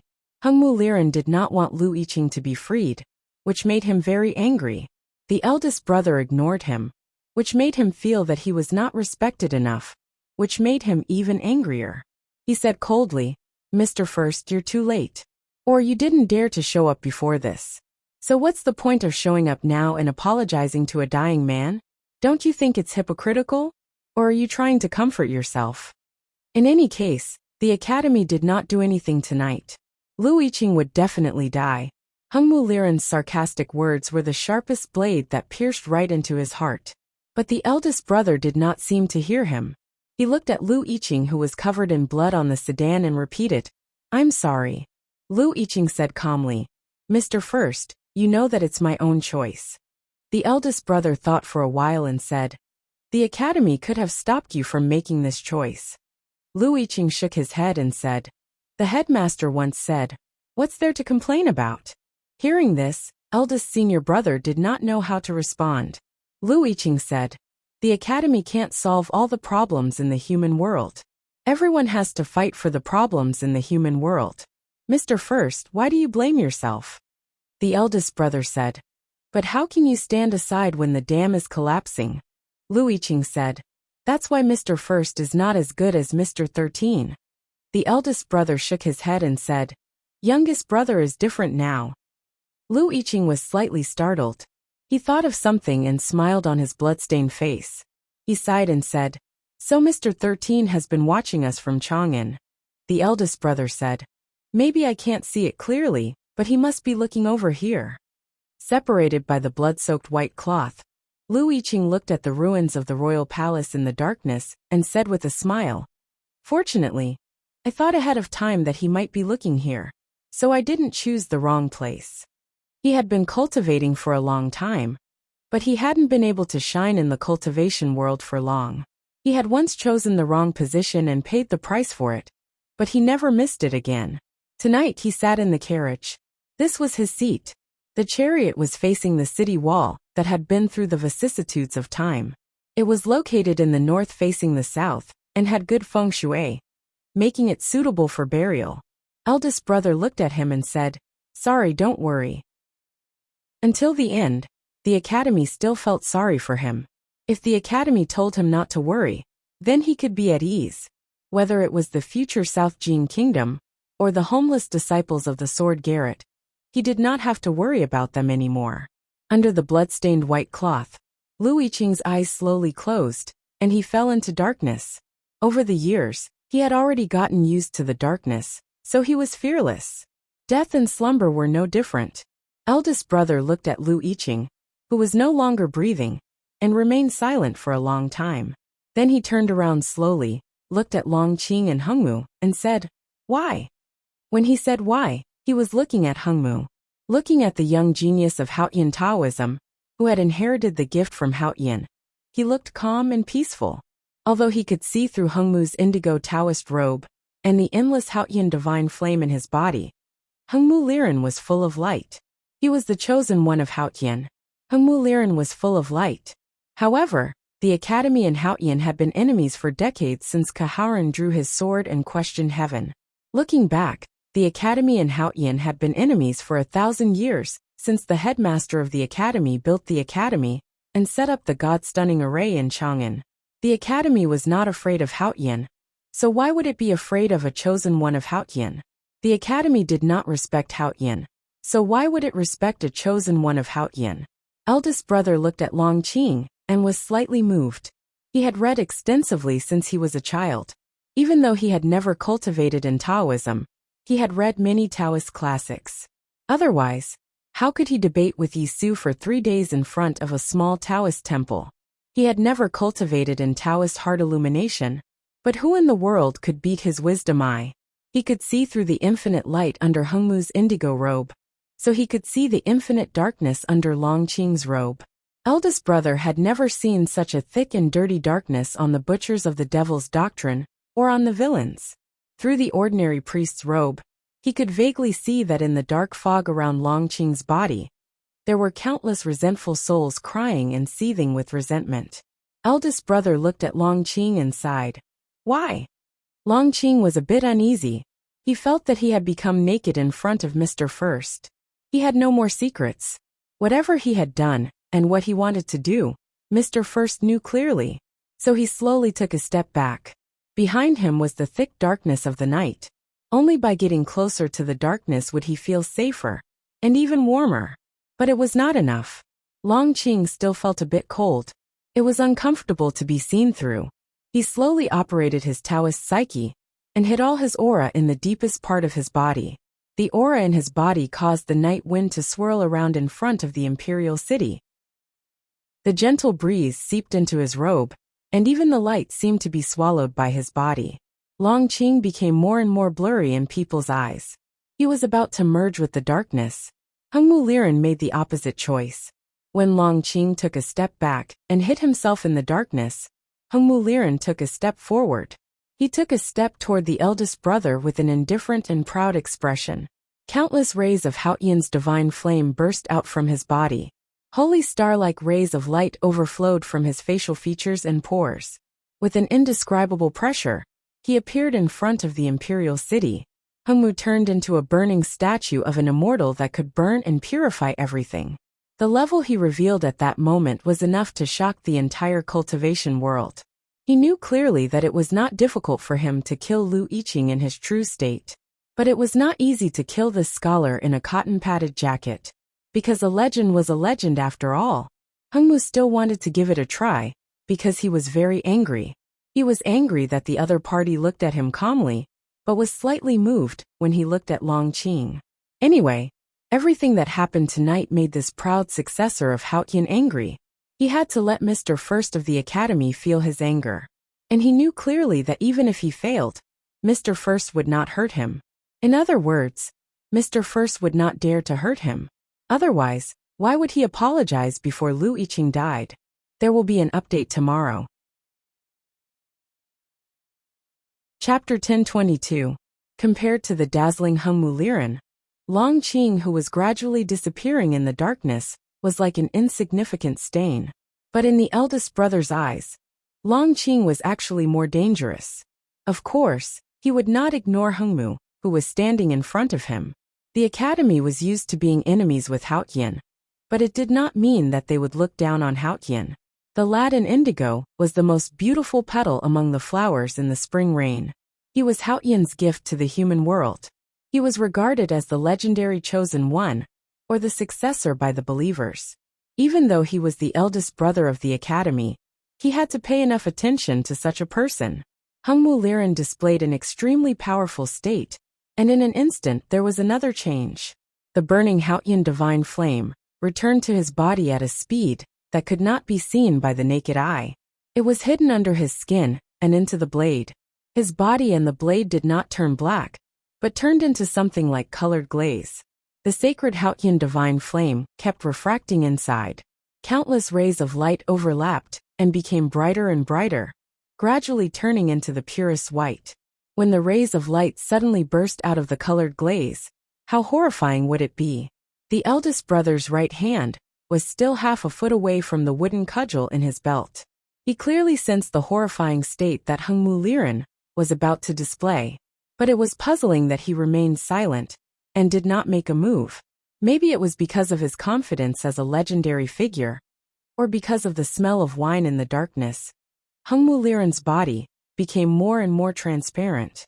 The broadsword in his hand, and the 12 thin broadswords on his back, had already turned into ice. The pure white and blazing light kept refracting inside his body and the broadswords. The light became more and more intense, and almost reached its limit. Some of the light leaked out, and instantly illuminated the ruins of the imperial city in the night. Meanwhile, the smell of wine in the darkness became thicker and thicker, just like the holy rays of light. No wind could blow it away, until it was so thick that it could not be dissolved. Those who looked at Hengmu covered their eyes in pain because of the divine flame. Those who smelled the smell of wine were intoxicated, as if they had entered the divine kingdom. In this way, they were temporarily separated from the real world. The eldest brother was in the real world, surrounded by the holy rays and the intoxicating smell of wine. He looked calm and gentle. No one knew what he would do next. Before the smell of wine wafted out of the darkness, he had already sensed it, because he had been chasing after the smell of wine for the past few days. Otherwise, why did he apologize to Lu Yiqing before he died? The divine halls of West Hill had set up such a huge array in Linkhong. They not only wanted to kill Lu Yiqing, but also wanted to kill the powerful cultivators of the academy. So why did he come? Or was it because he wanted to say sorry to Lu Yiqing? So he came? Until now, when he smelled the wine and looked at the white light, he suddenly realized that the divine halls of West Hill could indeed keep him here. Because the person in the darkness was fast and Heng Muliran was more powerful than he had imagined. Many years ago, and Mu Yen came into the Ling Ling of the king. With the light, Xinghe, Muliran, a Ling Ling shining he and Heng Muliran were right in front of him. The eldest brother squinted his eyes. He was not nervous at all. He was like a village teacher looking at a naughty boy. Heng Muliran felt a little sentimental. He took a step to the right. The world in front of Heng Muliran had turned into a world of light. The scholar's face turned pale, but not pale. That was why Heng Muliran became alert. He did not understand why Heng Muliran was not alert at all. He was now an important figure in Haotian Taoism, and knew a lot of secrets. That was why he was sure that Mr. First would not dare to make a move. That was why he apologized to Lu Yiqing. Even if Mr. First had to make a move now, it was too late. This was not a trap set by Haotian Taoism, but an opportunity formed by coincidence. Even God could not predict it, so how could he escape? No one could predict when it was. Just like no one knew when the beginning of all things was. Even Heng Muliran did not know. Even though he was alarmed, he could not stop. At a certain moment, or perhaps the moment when eldest brother took a step forward to the right, Tens of thousands of holy Hautian divine halos broke through the shackles of his body and the blade. They overflowed the surface of the colored glaze and gushed toward eldest brother's body. In the next moment, the blazing Hautian divine light would illuminate the dark night sky. Whether it was the beautiful moon or the eternal stars, they would all be eclipsed. He would illuminate the entire world. And the entire world would be able to see where he was. Only such a horrifying power could burn Mr. First of the Academy into ashes. The wisp of wine fragrance in the night also became thicker in an instant. An old wind made of dust came out of nowhere and lingered around eldest brother. There was an indescribable power hidden in it. The eldest brother still did not move and did not dodge. On one hand, he might not be able to dodge the endless divine light shot out by Hungmu under the influence of the old wind.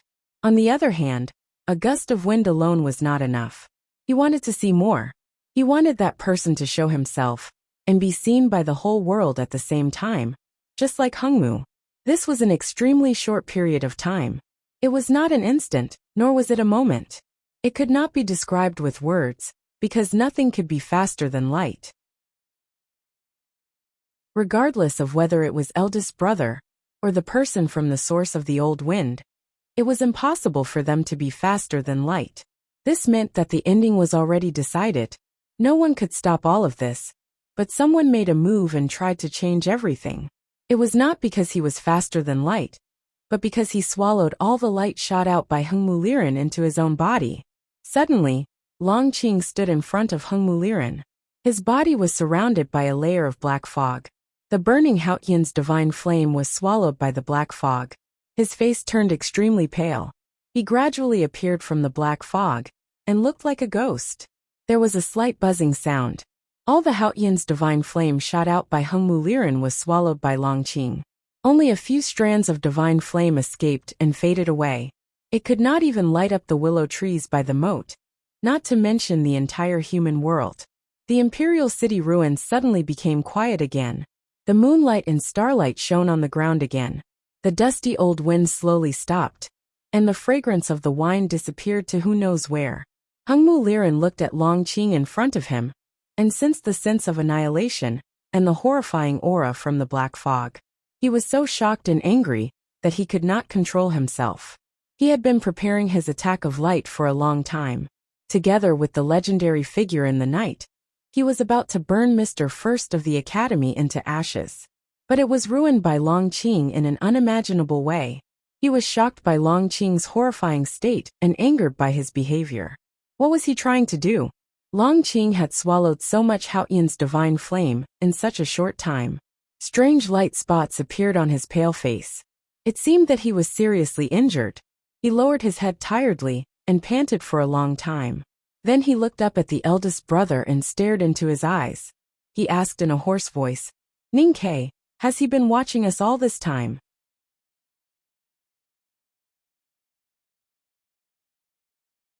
Chapter 10:23. Not long ago, Lu Yiqing said, "Mr. 13 is watching us from Chang'an, isn't he?" But at that time, people around the imperial city were too nervous because of the eldest brother's sudden appearance, and did not think too much about it. They took it as the master of the sword Garrett's reminiscence before his death. It was not until Longqing said something like that people vaguely understood something, and became extremely afraid. After the spring drizzle, Hungmu Liren had turned from an ordinary Taoist manservant into an unfathomable powerhouse. His acupoints were all connected, and he was wise. He immediately understood what Longqing was talking about. His body stiffened and his face turned pale. He subconsciously looked to the far north. In the far north, there was a magnificent city named Chang'an. He had never seen it with his own eyes, but at this moment, he could clearly see the moss-covered bricks of the city wall, the figure on the city wall, and the iron bow in the figure's hand. Only then did he realize that if it were not for Longqing, he would have been dead by now. Even though he was thousands of miles away, he almost died. Longqing stared into eldest brother's eyes and said, "No wonder you've been so calm from the beginning to the end, without any vigilance. You've been waiting for the moment when we attack. When you took a step forward to the right, I thought you were going to escape into the void. Now I understand that you were just giving way." making way for the iron arrow thousands of miles away. Long Qing's clothes were soaked in sweat when he recalled what happened. If he did not interrupt Hengmu Liren's divine skill, what would he be like now? The eldest brother looked at him and said, I didn't expect you to see through it and break it. It was difficult to see through the Academy's plan. What was more difficult was to make a decision in such a short time, and to have the ability to break Hengmu Liren's divine skill. He had been wary of Long Qing's growth, and now he was even more certain that Long Qing would bring trouble to Ning Ke in the future. I should be happy to receive Mr. First's praise, Long Qing said sadly. But maybe it's because I know more about the iron arrow. That's why I thought of this possibility. It's not a big deal. The first time the iron arrow appeared in the world of cultivation was in the snow mountain of the northern wilderness several years ago. It was shot at him. His cultivation career, or rather his life, had been fundamentally changed because of that arrow. Eldest brother said, That's right. You still can't defeat youngest brother's arrow. Long Qing said, It seems that he is indeed watching us from Chang'an. Eldest brother said, I've said it before. Perhaps he can't see it clearly, but he will always be looking here. Long Qing looked into his eyes and asked in confusion, Is this the Academy's plan? But if Mr. First did not show up, Lu Yiqing would not be able to force Hengmu to be seen by Ning Quebec, the eldest brother said. The Divine Hall's thinking is very clear. You want to kill Mr. Lu. It would be better if you could lure the youngest brother here to kill him. This is your plan. The Academy is just taking advantage of the situation. Since I have finally been forced to show up, you will naturally be seen. As long as they were seen, they would be shot to death. Such a thing had happened before. At that time, second brother Junemo brought his newly married wife to Qinghe Prefecture. He stepped into the manor by the stream and calmly announced his identity.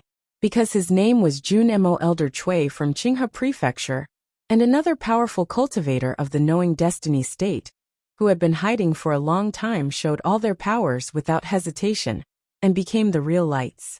The iron bow was on the Peach Mountain, under the divine halls of West Hill. The person holding the iron bow saw the two lights in Qinghe Prefecture. The next moment the lights went out and the person died. The Academy is indeed sinister. The fear in Hengmu Liren's eyes turned into anger. He stared at the eldest brother and shouted coldly, For this plan, Mr. First, who claims to be benevolent and righteous, watched Lu Yiqing die without doing anything. The eldest brother paused for a moment and said, You're wrong. It's not that I don't want to do anything. It's that I can't. If I could, you wouldn't have been seen by Chang'an. Hengmu understood what he meant, and became even angrier.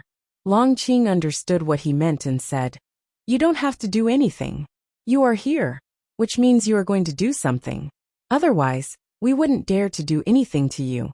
The eldest brother said, Even if I didn't do anything, I don't think you would have missed this opportunity. Long Qing said, Even if Hengmu was shot to death and I was killed by Mr. First, do you still have the confidence to live? The eldest brother said, There is no such thing as absolute certainty in the world. Long Qing said seriously, Is it worth it for Mr. First of the Academy to exchange our lives? You're right. When I took that step, I was ready to leave. But you couldn't make me stay. What I mean by unsure is what will happen next. The eldest brother looked into the darkness and said, I don't know if he will force me to stay. The fragrance of the wine wafted through the night, followed by an extremely aged voice. That voice was like a wine that had aged for countless years, mellow to the extreme, but also like a wine urn that had been placed for countless years full of decay. So you have been waiting for me to do something. The eldest brother looked into the darkness and said, Yes. If you don't do anything, the Academy will never be able to do anything. A scholar walked out of the darkness. It was hard to tell how old he was. He seemed to be extremely old, but also seemed to have an endless lifespan. It was a very strange combination on him. There was a flagon in the scholar's hand. He was a drunkard. The drunkard walked to the eldest brother and stood still. The eldest brother's cotton-padded jacket was full of dust, but it looked clean from the inside out. The drunkard's clothes were spotless, but they looked dusty from the inside out. From the moment he knelt down in front of Sang Sang, the drunkard became the most powerful force in Taoism. It was because of his existence that Hengmu was sure that the eldest brother dared not do anything. The eldest brother did not do anything. It was the youngest brother who was ready to do anything. Tonight, Taoism was ready to kill the youngest brother of the academy, but it was the eldest brother who came. No matter who it was, they were willing to kill him. But they did not expect that the academy wanted to kill him as well. Tonight, the academy was ready to kill the drunkard. The drunkard was a powerhouse who had lived through the everlasting night. He was a legend in the history of cultivation, and an important weapon to balance the situation in the human world. Killing such a person was undoubtedly a revolution. Unfortunately, the revolution did not succeed. The drunkard brought the flagon to his lips and drank it for a long time. Until his belly swelled and his pale face recovered, he sighed and said, "That was close. That was really close." The eldest brother sighed and said, "Almost. Almost."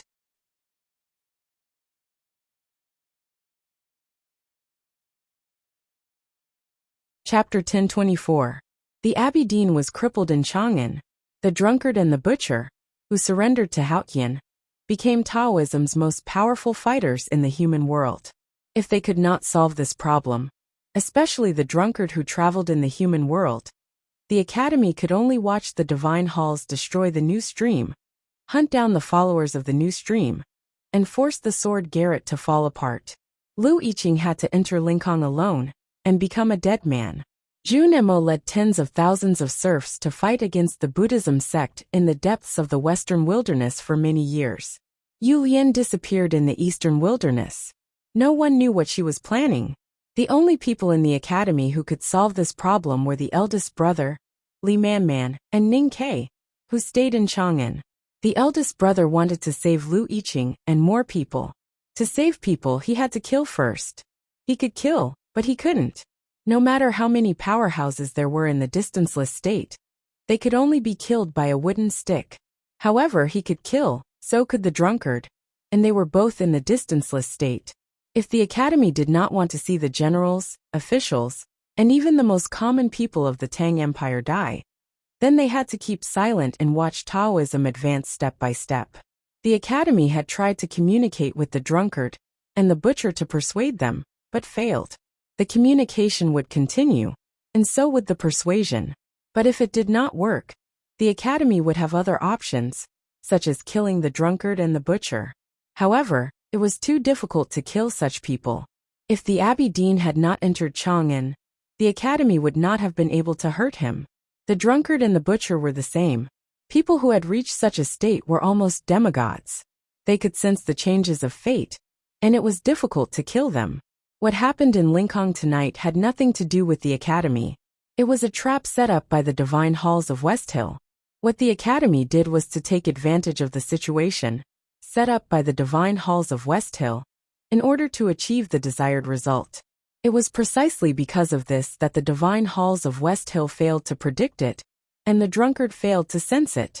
They used the destruction of the sword Garrett and the killing of Lu Yiqing to force the academy to act. The divine halls of West Hill gathered in Linkhong, and the drunkard hid in the depths of the night. Taoism painted a giant dragon, but the academy wanted to be the first to draw the eye. Unfortunately, it was still not enough. The finishing touch. Ning Kai stood on the city wall and looked to somewhere far away in the south. He was silent for a long time. In the end, he chose to give up. He loosened the bowstring and put the iron arrow back into the quiver. From tonight on, the drunkard would be extremely vigilant, and it would be hard for him to find another chance like this. Tonight was the best chance for the academy. However, he did not manage to kill or injure the drunkard, which made him feel extremely regretful. But his expression was still so calm without any change that the Tang soldiers on the city wall did not know what had happened and did not understand why he suddenly drew his bow. When he was in the city of Linkhong, he saw a glaring light. Of course, he did not see it with his naked eyes, but with the help of the God-stunning array. He sensed the light in his sense of perception. The light was pure and holy. Since Sang Sang had left the human world, she must be the young Taoism man named Hengmu Liren. Ningke was not afraid to kill Hengmu, even if it would bring forward the war between the Divine Halls and the Tang Empire. For some reason, he hated the young Taoism man whom he had never met. Or maybe it was because of the rumor in the cultivation world that the young man was a gift from Haotian to the human world. He did not shoot Hengmu to death because Long Qing hit Hengmu's position in his sense of perception. Of course, if he really wanted Hengmu to die, he could have loosened the bowstring when Hengmu was fighting against Lu Yiqing. But he did not do so, because the drunkard had not made his move yet. He had to save his first arrow for the most powerful enemy. And there was another important reason. Lu Yiqing's sedan was in the north, facing the imperial city. It blocked the way of his arrow. Maybe it was because Lu Yiqing did not want him to waste such a good chance on Hengmu, or because Lu Yiqing wanted to have a fair fight with Hengmu, or just because Lu Yiqing wanted to do so. Seek kindness and get it? No, you are seeking death. Ningke looked at the south under the night sky and said sarcastically, "You are seeking death because you want to leave the South Jin Kingdom and the sword garret to the academy. Do you think I don't understand?" After leaving the city of Wei for many years, he had seen many things in the world and lived in the Buddha's chessboard for many years. Logically speaking, even if his appearance did not change much, he should be more mature. But it was the opposite. The freckles on his face that represented innocence were long gone, and his cute dimples were so shallow that they could hardly be seen. There were some light scars on his face, which made him look much more mature. But his sarcasm and contempt towards Lu Yiqing made him look frivolous, as if he had returned to the carefree days in the city of Wei. After saying this, he suddenly fell into silence. The emotions on his face gradually faded, and he became a little numb. He looked like a real old man, who could not find much joy in life. Even if he understood, so what? He could only accept it, because Lu Yiqing was dead, and more people had left or were about to die. He could not refuse and could only accept it silently. Eldest brother left Chang, and to stall the drunkard, and left the little emperor to him. Second brother killed people in the West Wilderness, and left seventh sister to him. Third sister went to the East Wilderness, and left the brush and ink to him. Chao Xiaoshu went to the small town and left old Master Chao, his wife and daughter to him. Master and His Majesty died and left the array pestle, leaving Chang and then the Tang Empire to him. Tonight, Lu Yiqing died again and left the South Jin Kingdom and the sword garret to him. Standing on the city wall, he looked after the entire human world, so he could not leave. Before he started the journey with Sang Sang, he had been a prisoner in Chang, and for a period of time. But there was a difference. At that time, he could only look after Chang'an, but now he could look after the entire human world. Of course, his responsibility was heavier. The city wall was too high for a tree to be taller. In the cold autumn, there were no withered leaves or ripe fruits on the top of the city wall. There were patrolling Tang soldiers, but no one to accompany him. He was alone. Ningke stood by the city wall and looked at the human world under the night sky. He did not speak for a long time. If he knew that Lu Yiqing used to compare himself to a wandering ghost in Linkhong, he would probably feel the same way. He looked after the human world, but who was looking after the old brush pen shop and the house by Yanming Lake? Who was looking after the willow trees by the lake, the lotus fields by the lake, the broken wall in the backyard, and the stray cats on the wall? Sang Sang was gone. Who was looking after him?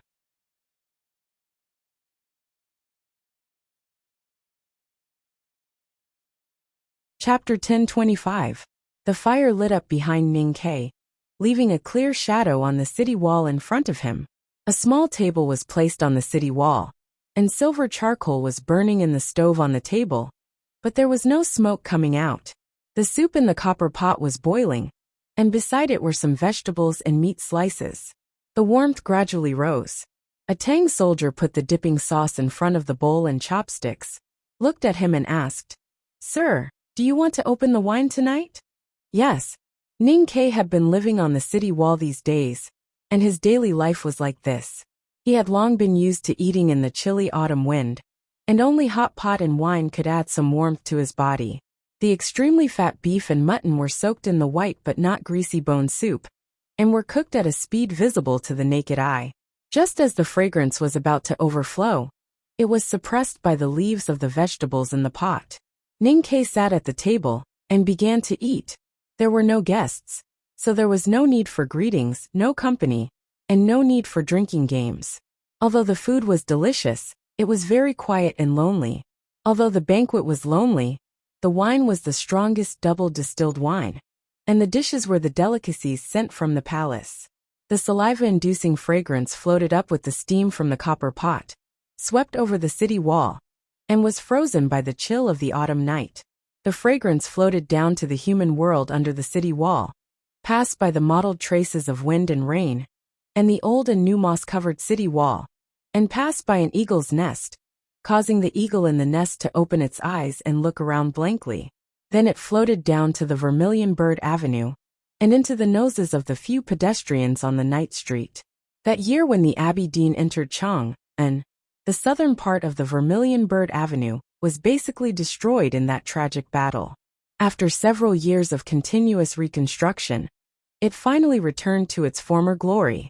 However, it was after all a newly built building. After all, it lacked the smoke and fire accumulated over the years, and seemed a little cold. Dinner time had passed, and the markets on both sides of the Vermilion Bird Avenue were also very quiet. However, compared to the desolation on the main street, those houses were not deserted at all. The sound of chess pieces falling on wooden plates, porcelain bowls falling on the edge of the stove, and women scolding children could be heard everywhere. It was very lively. In Chang'an on an autumn night, the real lively place was not these houses. Several round tables were placed on the balcony of the building of pines and cranes. Some young master secretly took money from the accountant's office and invited his friends there. After all, he was young and inexperienced, so he naturally did not know how to drink. He was not the headmaster of academy, so he could not tell how much water was mixed in the wine. He got so drunk that he forgot how to explain to his family tomorrow. The liveliness in the House of Red Sleeves was different from that in the building of pines and cranes. Those officials and businessmen who did not know that their children had sneaked out of their mansions to play were sitting at the tables by the railings. The atmosphere was warm, but no one made a fuss. Among the beautiful music and spinning skirts, the liveliness was only the first half of the word. Compared to the common people, the atmosphere in the imperial court was naturally much more serious, especially the brightly lit small buildings in the meadow. It seemed that the lights would probably stay on until dawn. Dozens of Tang soldiers ran quickly between the small buildings, passing back information from all over the border and counties, urging for approval. The West Hill Divine Palace had already started the war. Although the flames of war had not been officially ignited, and had not yet reached the border of the Tang Empire, the Tang military ministry had already entered a state of war. The atmosphere was tense and solemn. The hot tea on the table had been changed many times, but no one had eaten the pastries beside it. The most important decisions could not be made by the military ministry alone. They had to go through the imperial palace. The generals could not sleep, and naturally, many people in the imperial palace could not sleep either. From the Yulin royal guards to the bodyguards, from the eunuchs in charge of the imperial academy to the palace maids in charge of tea, everyone had to stay awake. Compared to the past, there were 2 more banners on the wall of the imperial study. The 2 banners were written by different people, and the level of their writing was very different. But they were equally important to the imperial palace now. They were the fish leaping and flowers blooming. His Majesty was no longer young, but he was still a teenager. The academy did not allow him to stay up for a long time, so he had already fallen asleep. It was Li Yu who was reading the memorials in the imperial study. Her face was still as beautiful as ever, but because she had lived in the palace for a long time and rarely saw the light of day, she appeared a little too pale and very thin. She read the memorials and the political documents of each county attentively. After a long time, she felt a little thirsty. She reached out for a cup of tea, but knocked over the bowl. Then she realized that it was not tea in the bowl, but the tremella soup that the palace maids had brought in earlier. The tremella soup was a little thick, so it fell on the memorials and was easy to clean. On the city wall, the soup in the copper pot also overflowed. As soon as it came into contact with the hot pot, it made a sizzling sound and quickly evaporated, leaving behind grayish-white stains. Some of it flowed down the legs of the table and landed on an iron arrow. Ning-Ke did not care about it. He continued to eat the delicious mutton, the fat beef, and the mellow liquor. He ate very slowly. Since he was going to sit on the city wall, it was always good to find something to do. It was just a meal. No matter how slowly he ate, it would be finished sooner or later. When he put down the chopsticks, several Tang soldiers came to clean the table, leaving the pot of liquor and a dish to go with it. He took out a handkerchief to wipe his mouth, and then the table. Finally, he picked up the iron arrow and wiped the soup off it. Then he put it on the bowstring to ensure that he could shoot at any time. He looked to the south again, in the direction of Lincoln. The drunkard did not become bright before, so he would not have the chance to see him tonight. But he had to keep watching. Until now, he did not know what had happened in Lincoln. But he knew that Lu Yiqing should be dead, because the eldest brother could not do it, because Lu Yiqing wanted to die. Ning-Ke poured the liquor on the ground as a memorial. Lu Yiqing was dead, but the drunkard was not. What a pity. But it did not matter. Even if he could not kill him tonight, he could kill him someday. The liquor wet the ground, and the green bricks of the city wall turned black. The moonlight was even whiter like frost. Then he noticed that the moon was not very round, but very bright. The bright moon shone on the human world. To shine was to watch, and to take care of. Ning-Ke filled his cup with liquor, and looked at the bright moon in the night sky. He said, "Master, please keep watching us. We will continue to watch the human world for you." In the far south, the city of Lincoln was in chaos. Fires were everywhere. Only in front of a gate of the imperial city, which had been turned into ruins, there was no sound. It was so quiet that it was frightening. The drunkard said, "The problem is, how long can Ning-Ke watch?" The eldest brother was silent. No one could watch forever. The drunkard looked at him and asked emotionlessly, "And who else can let him see me except you?" Hearing this, the eldest brother's expression changed slightly. He begged, "Please don't." His green robe was not wet, and the pot of liquor was not opened. The drunkard disappeared in the wind.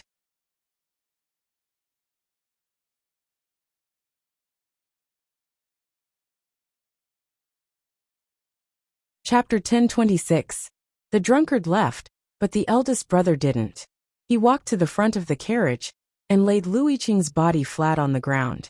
Then, he turned to look at the ruins of the imperial city in the darkness. He listened to the sound of the wind rustling the river.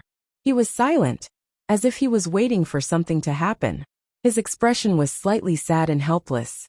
Longqing knew what he was waiting for, so he was even more puzzled about why he didn't leave with him. He looked at his cotton-padded jacket and the dust on it, and his expression gradually turned solemn. Among the three who stayed, Hengmu was the youngest and the proudest. He suffered the biggest setback tonight, so he looked a little lonely and furious. It was not until this moment that he realized that the academy had been targeting the drunkard from the very beginning. He had never been in their eyes. He clenched his fists slowly and thought to the eldest brother, "Even if you have entered the legendary distanceless state, do you think you can defeat me easily? Do you know what state I am in now?" Longqing sensed the change of Hengmu's mood and looked even more solemn. He looked at the eldest brother with vigilance and slowly walked to Hengmu's side, ready to attack at any time. During the period after spring, the divine halls of West Hill and the academy had been strangely peaceful. Before tonight, both sides knew that they were safe. As long as no one attacked first, the balance would not be broken. It was a balance between the two grand cultivators in the distanceless state. Tonight, the balance was finally broken. Looking back at the battles that happened in front of the ruins of the imperial city, it was still unclear who attacked first. Even though it was the divine halls of West Hill's plan, the distanceless one was the drunkard who felt the real danger. The academy almost injured, or even killed him. Longqing was vigilant. The balance had been broken. The eldest brother didn't leave with the drunkard, which meant that he and Hengmu would probably attack him and Hengmu. Could they survive? When the drunkard was still hiding in the darkness, he asked the eldest brother if it was worth it to exchange their lives. It meant that the eldest brother believed that he and Hungmu were capable of doing something. Hungmu's confidence came from his faith. But where did his confidence come from? You are very different from the rumors. The faint starlight fell on Longqing's body, like a stream flowing into dry sand, and was instantly swallowed up. Looking at this scene, the eldest brother was puzzled and said, "If you can gain the power of darkness by betraying your faith in Haotian, who gave you this power? I don't think even the Abbey Dean can explain it."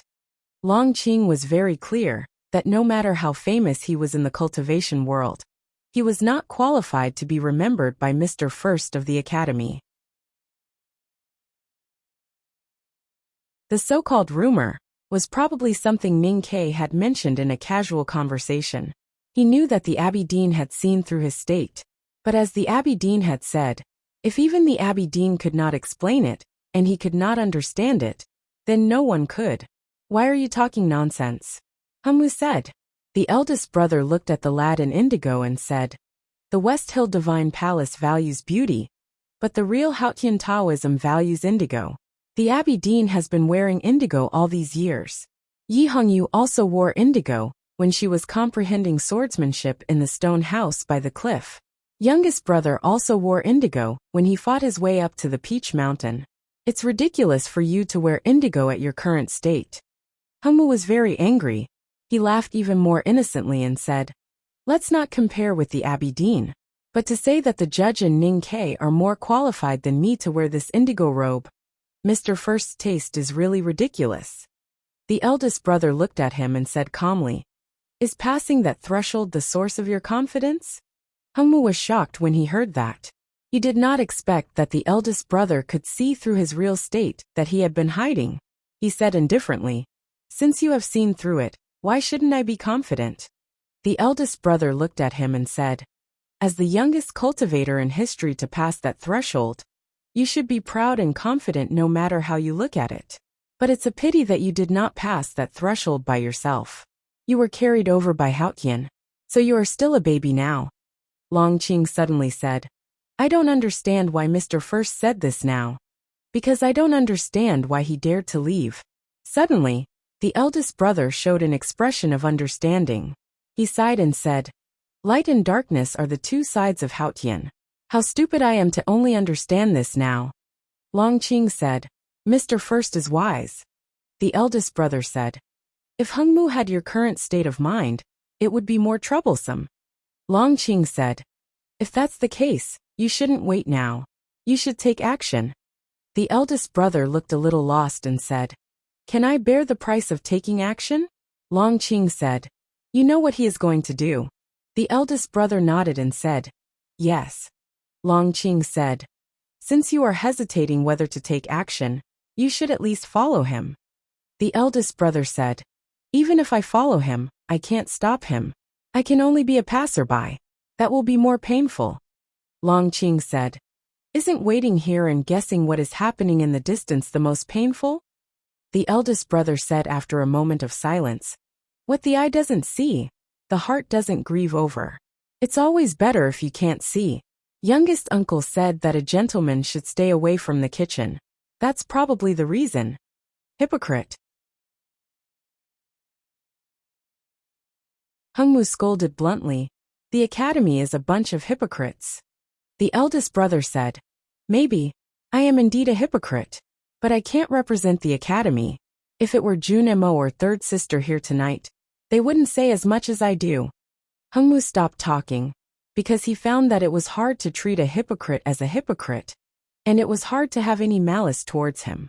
It was quiet in front of the ruins of the imperial city. The night wind blew the river gently, and the willow branches came to the scene. They floated over Lu Yiqing's bloodstained face and closed eyes, and then disappeared. Just like the passage of time, there was no trace. As Longqing said, waiting was the most torturous thing. Fortunately, they didn't have to wait for too long. The drunkard came back. The flagon was swinging on his waist. Some blood stains could be seen on the hem of his robe. The eldest brother's face turned pale. He knew that the drunkard purposely let the blood stain his robe for him to see. But he still couldn't help blaming himself and suffering. The drunkard untied the flagon and said, "It's only a moment, but I'm still drunk." He took a sip of wine and squinted his eyes. The eldest brother was silent for a long time. And then he asked, "Who died?" The drunkard left to kill people. There were few people in the world that he couldn't kill.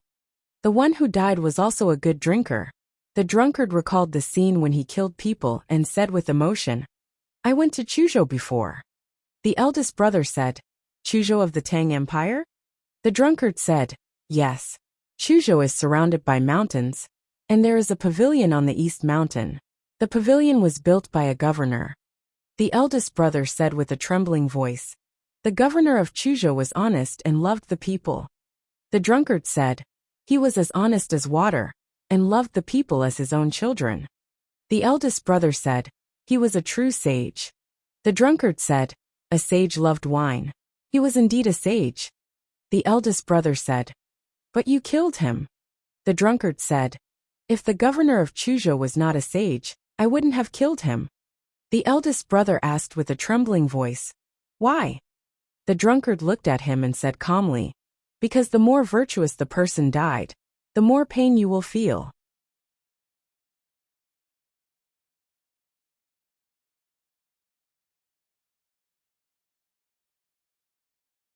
Chapter 1027. The governor of Chuzhou was a wise man, but judging from his dark cheeks and rough hands, he was probably just an ordinary farmer. It was hard to distinguish a wise man from a foolish one by his appearance. He had just returned from the river bank and was ready to welcome the invasion of Chiaoxia. He was inevitably anxious, but what really worried him was the coming enemy. Chuzhou was beautiful, but it was at the border. His emotions were the same as those of a wise man. They did not show on his face at all. He calmly dealt with the government affairs and walked out of the government office accompanied by a boy. He held his staff and climbed East Mountain, hoping to find some peace. There was a newly built pavilion in East Mountain. It was built by him and cost a lot of money. It was a difficult time for the nation, which naturally brought him some criticism, but he did not seem to care. The earthen jar was gently broken. The fragrance of the wine gradually permeated the air. The prefect was drinking under the pavilion, looking at the bright moon in the night sky, looking at how beautiful the rivers and mountains were under the moonlight. He was very satisfied. His poetic mood gradually rose, and he wanted to write another essay. Right at this moment, a cool breeze came from the south countless miles away, crossing over the mountains and ridges, and the grass and pine trees.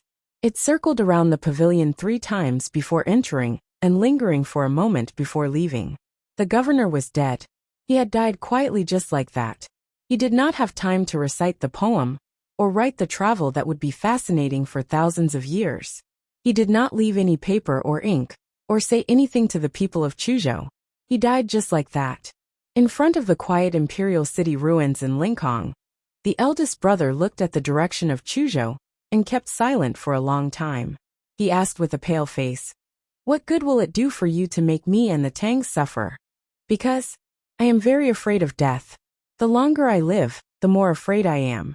The drunkard looked into his eyes and said, "When I felt the danger, I was really scared. I have never been so close to death for so many years. It was really terrifying. I have lived for so long that I am really unfamiliar with this feeling. Tonight, when I relived it, I found that the great fear was still there, and it was getting stronger and stronger. It was so strong that I could not bear it. So I am very angry." His face was expressionless, like a hardened field that had been cultivated for countless years, until it was seriously short of nutrients. His body was still filled with the aroma of wine. His anger was not shown in detail, but it was clearly shown in the human world. Because far away from Chuzhou, the governor who loved to drink was dead. I don't want to experience this feeling again. I don't want to be the target of the academy. So I have to make you suffer, the Tangs suffer, and the academy suffer. I have to be so scared that I can't move." The drunkard was still staring at him. There was no emotion in his eyes, only indifference and power. "I can kill people, countless Tangs.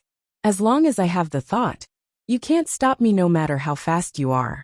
It doesn't take much effort to kill ordinary people. Ning Ke can't see me, so he can't stop me.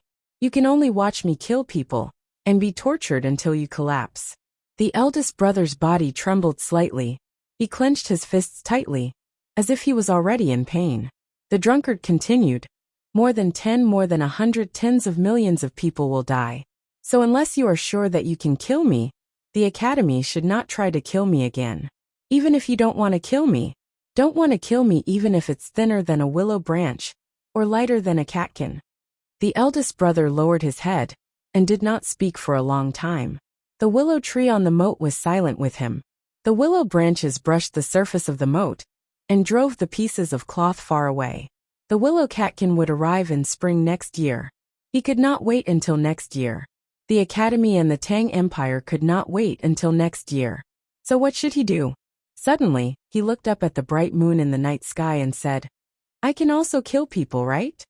Then he looked at the drunkard and said solemnly and firmly, When I want to kill, no one can stop me, not even you. So please don't force me. The drunkard remained calm and said, Please. The eldest brother raised his eyebrows. The drunkard said, Please kill. The eldest brother frowned. The drunkard said, Please kill. The eldest brother knitted his eyebrows, pondered and hesitated. Or he was about to leave and kill people in the next moment. In the Song Dynasty, Qi Dynasty, Liang Dynasty and Qin Dynasty, countless Taoists are waiting for you to kill. Billions of followers are waiting for you to kill. On the grassland, countless barbarians are waiting for you to kill. You can kill whoever you want. The drunkard looked at his eyebrows that were smoothed by the night wind and said, If you can enter the Peach Mountain, you can kill more people you want to kill. But who are you going to kill? Who should be killed by you? To kill or not to kill was a problem. So was who to kill. In the mortal world, among the peach blossoms on the mountain, who was the most evil? Who should be killed? Who could judge? Who was qualified to judge? It was difficult to answer these questions. Some people didn't want to answer because they thought everyone in the mortal world deserved to die, such as Lotus. Some people didn't want to think because they thought they were half gods in the mortal world, such as the drunkard. But for the eldest brother, it was a question he had to answer.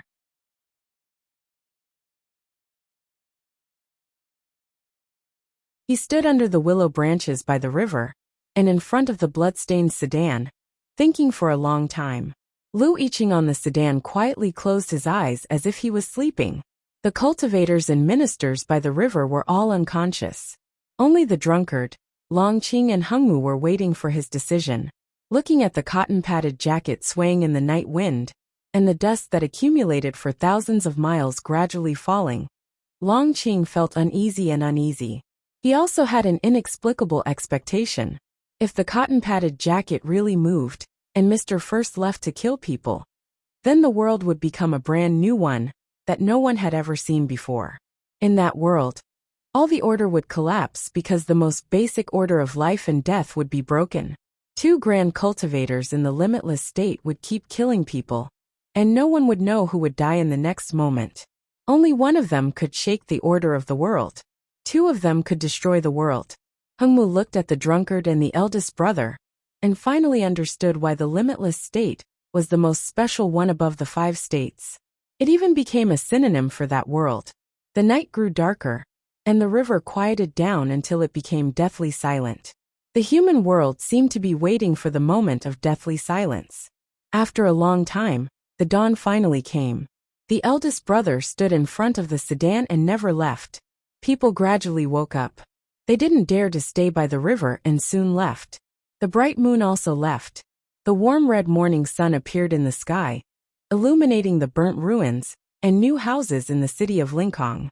No one can stop you, but you can. The drunkard looked at him and said, You still don't dare to kill people after all. It's not that I don't dare to. I just can't bear to.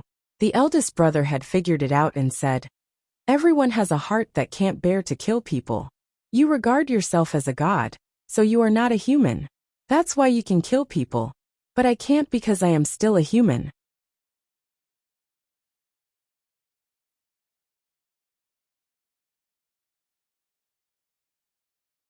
Chapter 1028.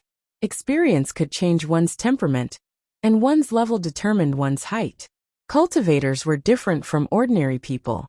Since ancient times, those grand cultivators who had surpassed the 5 states were able to control the wind and rain, shake the heaven and earth, and overlook the common people. Naturally, their spiritual world gradually drifted away from the mortal world and headed towards the inhuman realm. It was easy to understand. Even the headmaster of the academy failed to avoid this mental journey.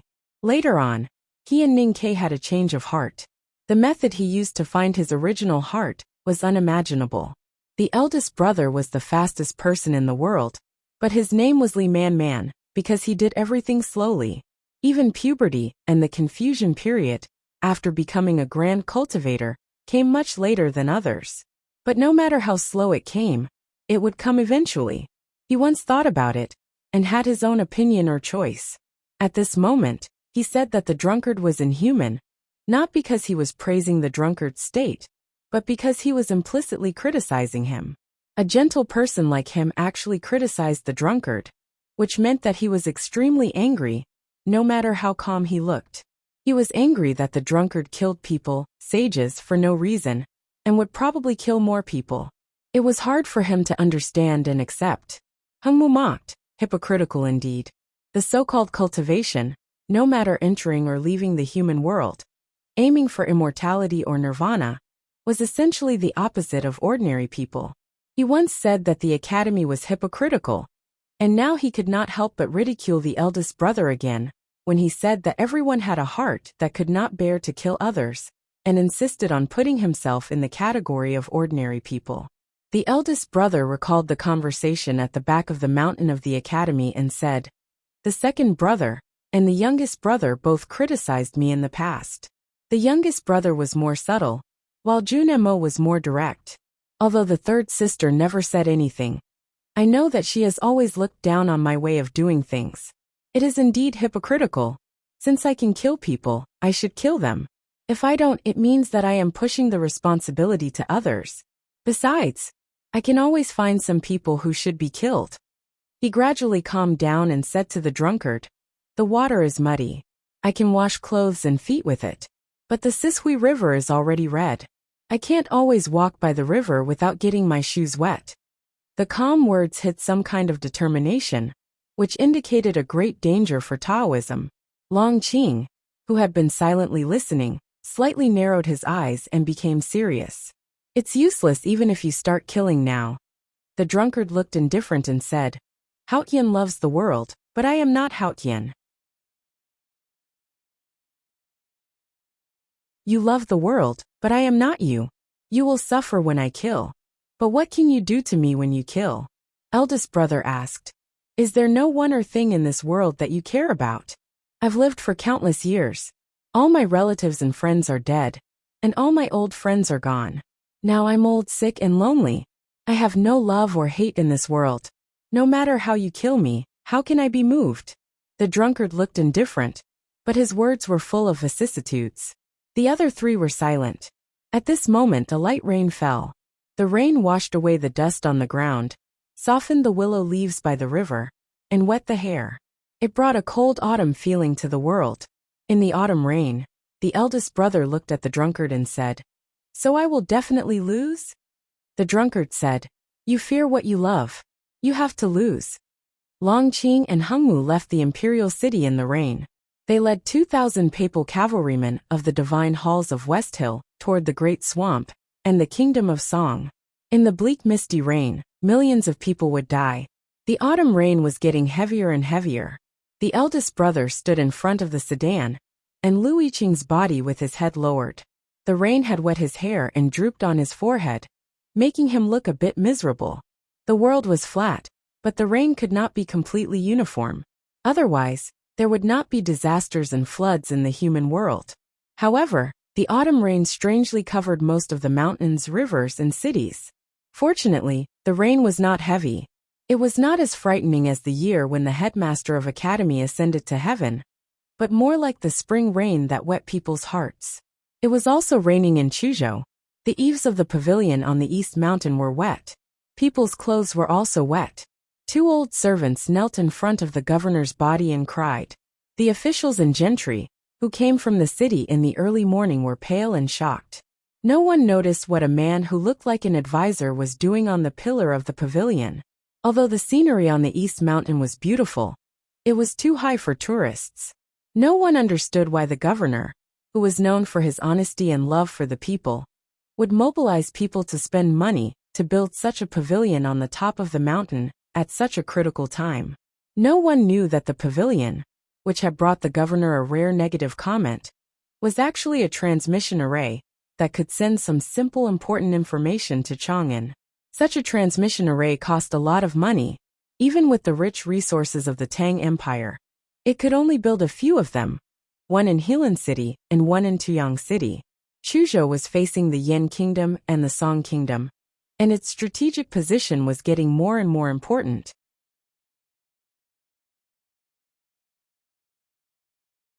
That was why the imperial court spent a lot of money and asked the governor to build the pavilion despite his bad reputation. In the eyes of the officials and people of Chuzhou, the man who walked into the East Mountain Pavilion was the advisor of the governor.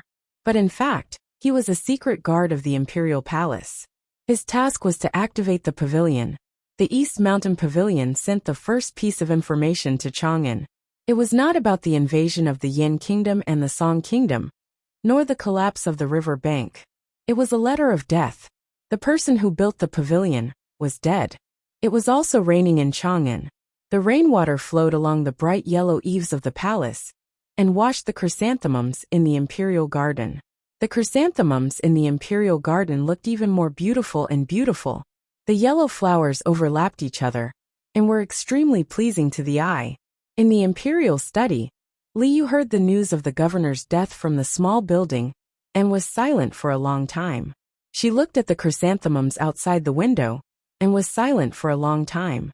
Zheng Jing looked at her slightly pale side profile and suppressed his shock and anger. He said in a hoarse voice, "The imperial court must respond, or there will be chaos." An empire, an imperial court, or a territory.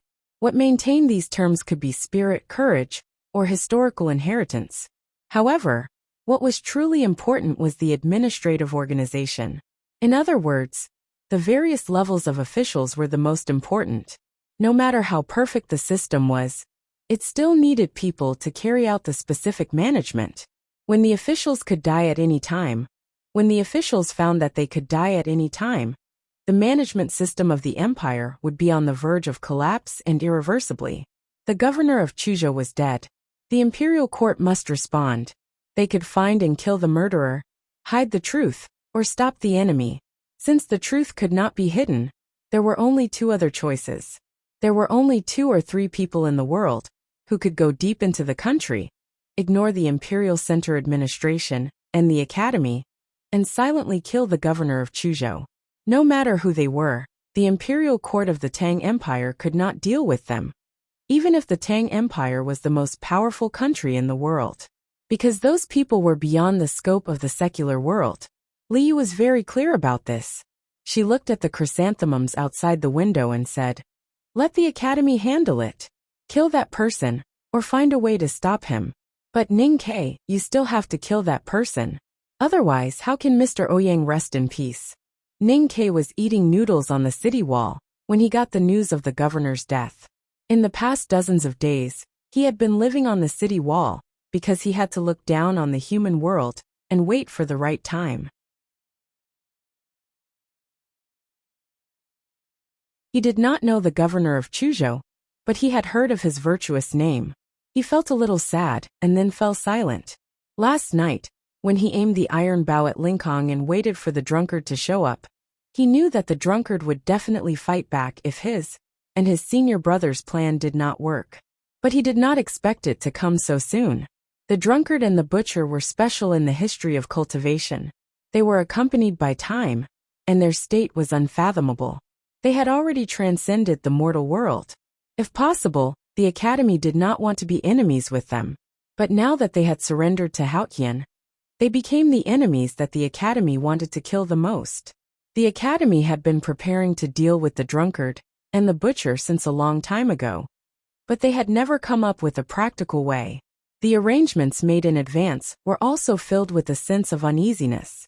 Therefore, while Ning Kai kept complaining that his headmaster was extremely irresponsible for not killing the drunkard and the butcher before he left the human world, he did not give up any chance to directly shoot the two powerhouses into idiots. It was a pity that he missed the chance. Therefore, he was very likely to become an idiot now. If he knew that it was because of Long Qing, he might have more feelings of karma. "I'm going down," Ning Kai said.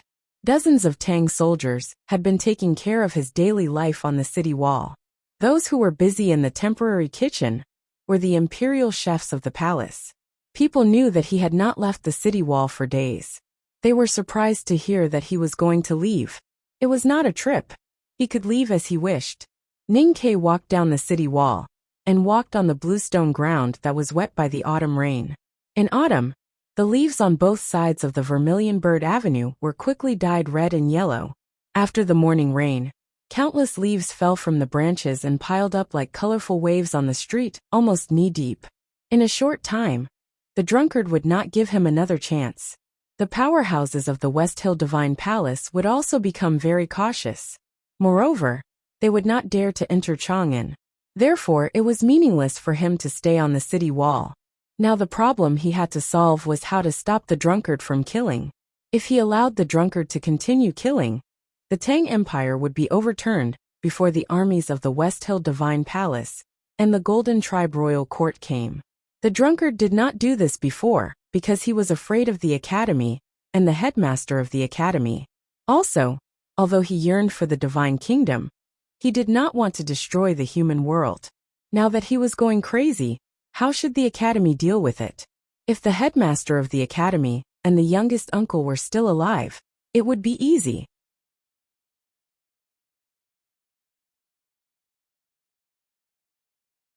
They could just kill the drunkard with a rod or a sword, and then kill the butcher. Unfortunately, they were gone. The eldest brother could not stop the drunkard, because he was not that kind of person. The second brother could not either. The two of them would only fight the drunkard with their lives, just like what they did in the Xinkong temple.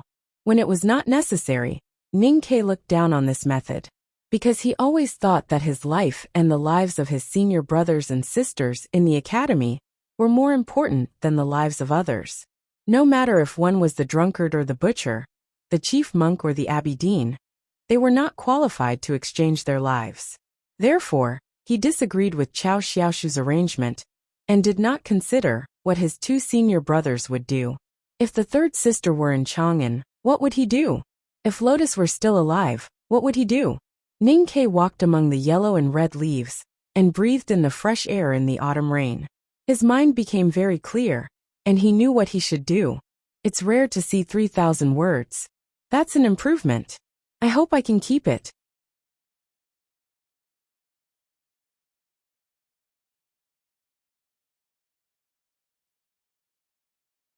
Chapter 1029. When Ning Kai found Shengguan Yangyu, the new nobleman of the Tang Empire was drinking in the House of Red Sleeves. His distinctive triangular eyes looked more wretched because of the blurriness. His goatee, which was soaked in wine, was like an ink brush swinging on the table, which was funny and even disgusting. Logically speaking, the current situation of the Tang Empire was extremely serious. The imperial study in the palace was lit day and night, and all the departments were extremely busy. He really couldn't understand why Shengguan Yangyu was here, but he didn't bother to ask because he was pressed for time. When Shengguan Yangyu saw him, he sobered up and felt his stomach was heavy. He wanted to go to the toilet to solve the problem, but he didn't dare to leave. He asked, "What's the matter, Mr. 13? Ning Kai said, "I want to kill some people." He said it casually, but in Shengguan's ears, it was like a clap of thunder. The remaining tipsy feeling was immediately dispelled, and his lower abdomen twitched. He shivered, as if he had already gone to the toilet. The reason why he reacted so strongly was that Shengguan knew very well that if Ning Kai said to kill people, he would kill them. And the people he killed would not be ordinary people, nor would he just kill them. Since many years ago, Ning Kai had started killing people in Chang'an City. He had committed many murders and killed many officials of the imperial court. It was also from then on that Shangguan began to contact him. He pretended that he didn't see anything, but in the end, he had to be loyal to Ning Ke from body to soul. If Ning Ke hadn't killed the censor Luichi, he wouldn't have been able to become the prefectural magistrate of Chang'an City. In a sense, he was the first spectator of Ning Ke's killing, and the first beneficiary. He had never forgotten those bloody memories. However, Ning Ke was now the most important bigwig in the Tang Empire. His words were more powerful than the emperor's. No matter who he wanted to kill, no one dared to oppose him.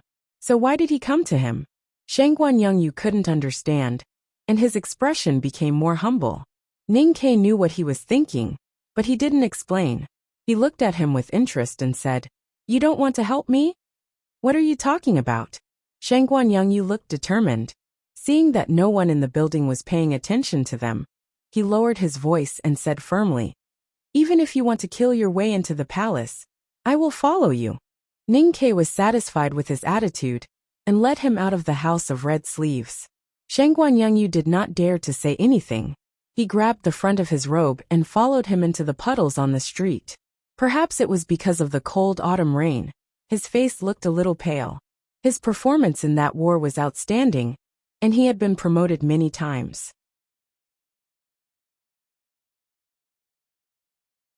He was already a grand secretary, and ranked at least among the top 5 in the imperial court.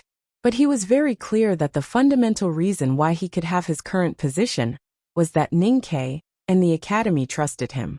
So no matter what the academy decided to do, no matter who Ning Ke wanted to kill, he had to follow. After all, he was not Zheng Jing the Grand Secretary, who could scold Ning Ke badly without worrying about his position in the imperial court or being killed by the academy. It was all because he did not have a good daughter. But who did Ning Ke want to kill? He wouldn't really kill another emperor of Tang, would he? The autumn rain was pattering, and the long street was already wet. The sound of wheels rolling on the flagstones gradually stopped. Shangguan Yongyu lifted the curtain and found that he did not enter the palace, so he felt a little relieved. The place Ning Ke brought him to was a large inconspicuous house. There was no sound in the whole house, and it looked a little gloomy in the misty rain. Shangguan Yongyu knew what this house was for and felt more and more confused. He thought that if the person Ning Ke wanted to kill lived here, he could just kill him. Why did Ning Ke bring him along? Walking into the main hall of the house, Ning Ke sat on the armchair and took the hot tea from the official of the Ministry of Penalty. He gently pulled the lid off and looked at him and said, "The money and grain counselors from the Ministry of Revenue will be here soon."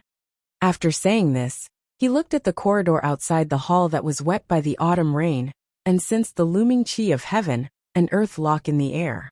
He said, "Time is a little tight, so we have to hurry." When the whole world attacked the Tang Empire, Li Huiyuan took the opportunity to usurp the throne. He Mingxi was in charge of the Imperial Center Administration and the Southern Gate Temple and caused chaos. No one knew how much blood was shed in Chang, and during those nights. After Ning Ke and the Empress returned to Chang and stabilized the situation, the next thing they did was to suppress and purge. The cultivators who participated in the rebellion in the Imperial Center Administration and the Southern Gate Temple were either killed or captured. Now they were imprisoned in this large house. The tactical array here could not trap the powerhouses of the Knowing Destiny state, but it was enough to turn them into ordinary people. Killing these people is not a big deal. Shangguan Yongyu did not finish his sentence. "There are many people to kill," Ning Ke said. "Besides the people here, there are many more people to kill. How can I kill so many people alone? I need the imperial court to do it," Shangguan Yongyu said with a sad expression. "Although I used to be a judicial military advisor in the Chang'an local government, I never supervised executions. Isn't it more convenient for the Ministry of Penalty to do this?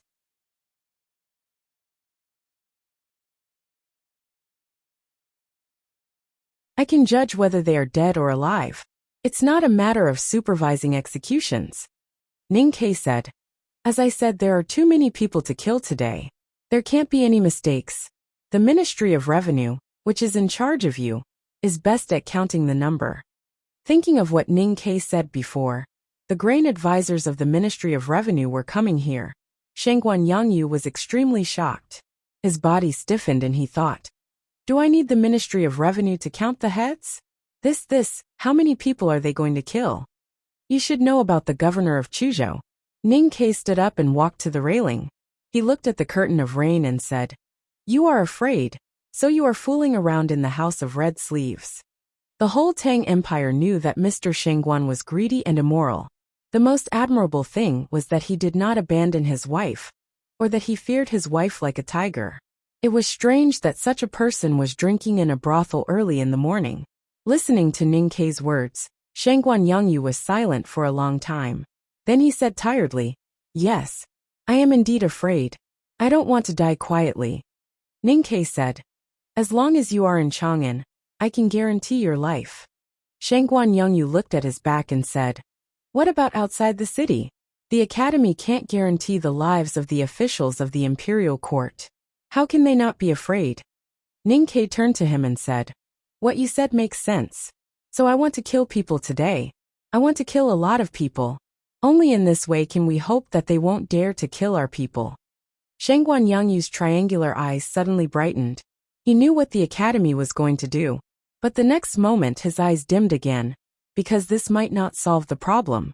At this moment, the Yulin Royal Guards escorted more than 10 officials of the Ministry of Revenue to come in the wind and rain. These people were the best accounting experts.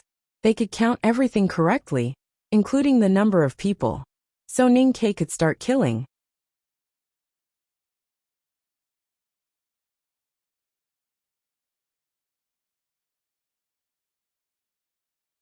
Chapter 1030. There were many prisoners kneeling in the yard. There were men and women old and young. Their clothes were ragged and their faces were pale. It was obvious that they hadn't seen the sun for many years. They had long lost the courage or desire to continue living. Death was a relief for them. They knelt numbly without any intention of atonement. Therefore, the rain falling from the sky didn't add much solemnity to the scene. The officials from the Ministry of Revenue watched this scene and couldn't help but feel nervous. Their hands trembled slightly as they held their pens. The executioners waiting to the side appeared very calm. Their hands gripping the hilt of their knives were extremely steady. How do we kill them? Shangguan Yangyu stood behind Ning Ke and said in a low voice, all the cultivators who participated in the rebellion are here, except for those who died of illness or torture. Should we kill them all or select them? Ning Ke looked at the prisoners in the autumn rain and said, we may have to kill them a few times. Don't kill them all today. Shangguan Yangyu said, what's the standard? Their importance to the West Hill Divine Palace, or the seriousness of the crimes they committed in the rebellion. These guys' hands are all stained with blood. Ning Ke said, since it's for the Divine Hall to see, we can kill them randomly.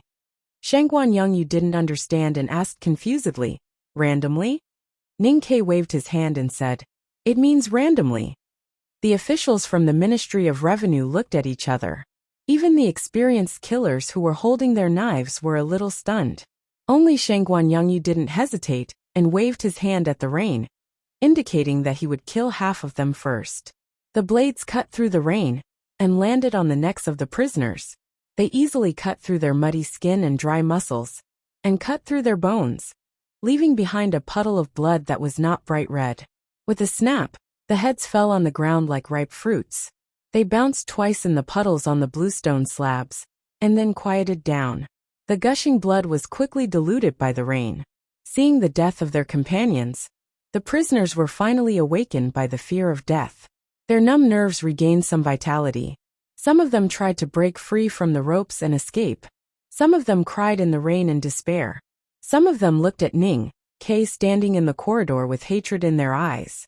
The scene of killing was inevitably bloody. Ning Ke was not perverted enough to enjoy it, nor was he interested in making eye contact with those who were about to die. He turned around and walked back into the hall. Raising the teacup that was still warm and taking a sip, he once again raised his head to look out of the courtyard. He saw that more than a dozen corpses had fallen in the autumn rain, and the blood on the bluestone ground had become much thicker.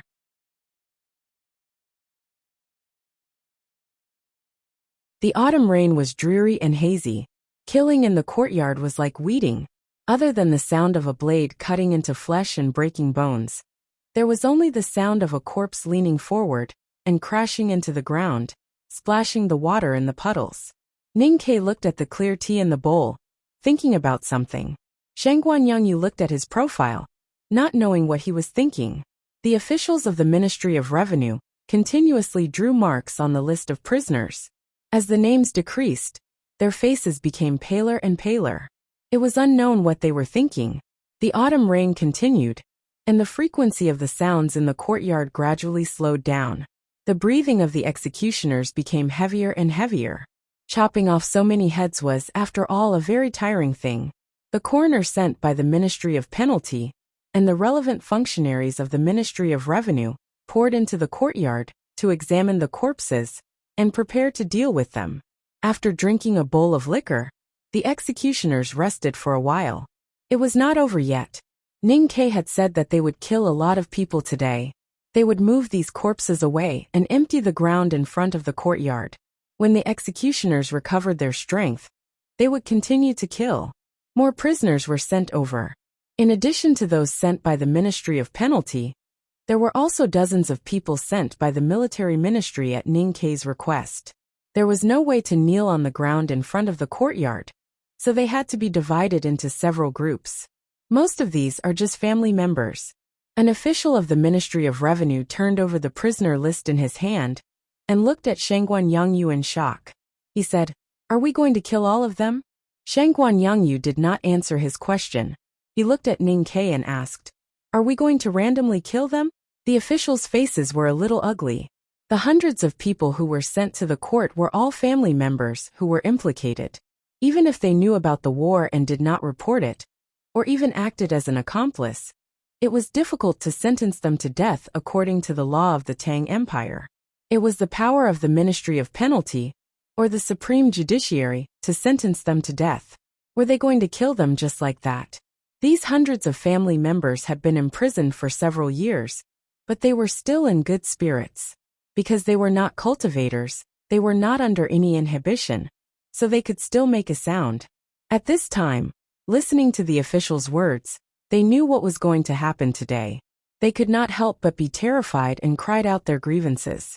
Their crime was collusion with the enemy, according to the law of the Tang Empire. The biggest difference between collusion with the enemy and treason was that the traitor did not take the initiative to do it.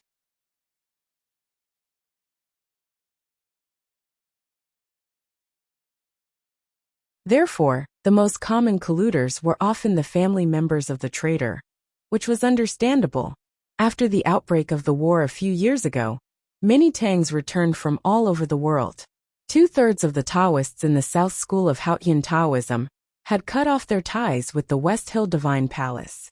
However, there were still devout Haotian believers who swore loyalty to the West Hill Divine Palace and refused to return. Some even served in the papal cavalrymen of the West Hill Divine Palace. These people were all traitors, and their family members were colluders. No matter whether they had cut off their ties with their family members in the West Hill or not, they would always be colluders, because the blood ties could not be cut off. This was the most cold-blooded and cruel law of the Tang Empire. In the past few years, the Tang Empire had been searching everywhere and guarding the borders. They had captured thousands of people who were suspected of colluding with the enemy, and then imprisoned them in the prisons of Chang and in various counties. Other than upholding the law, the most important reason was naturally to deter and restrain those traitors who were far away from home. Today, Ning-Kei was going to kill these people. This was something that no one could understand. Not only these family members could not understand, but the officials in the imperial court also could not understand. The alley on the side of the courtyard was filled with the smell of blood. The heads that had been chopped off previously were temporarily piled on the handcart, waiting to be disposed of. Suddenly, a head rolled down and rolled in the rain all the way to the courtyard. It rolled in front of the family members, causing a burst of exclamations and cries. Ning-Kei raised his head and looked at the men, women, old and young, kneeling in the autumn rain. It was as if he could see the gray wall opposite the old brush pen shop that had been wet by the spring rain many years ago, and he could see the dead darky Looking at the head in the rain, he thought of the massacre that had happened in the general's mansion many years ago. He thought of the blood that overflowed through the crack of the door, and the heads of acquaintances that looked like watermelons. That year there was a spring rain in Chang'an. The imperial court and the divine hall were negotiating and preparing for peace. I led the fish dragon gang and the Yulin royal guards into the guild hall of Qinghe County and killed everyone in Qinghe County in the rain. He said, "Now that I think about it, I kind of regret it." The officials looked slightly relieved and thought that the academy was kind. But then Ning Ke said, "At that time, we should have kept some and killed them slowly. Maybe we could have gotten more benefits." There was a dead silence in the courtyard. Only the sound of the rain and the children's uncontrollable cries could be heard.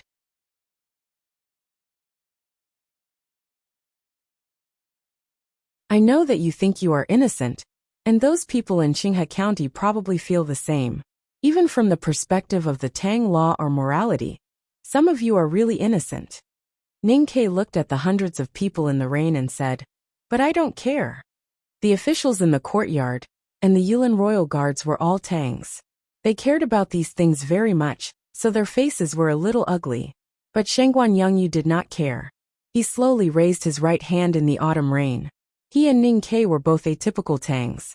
The law of the Tang Empire was just a tool for them. As for those beautiful morals or feelings, they could just be appreciated and did not need to possess them. When he raised his hand, the knife fell. When the knife fell, the heads fell.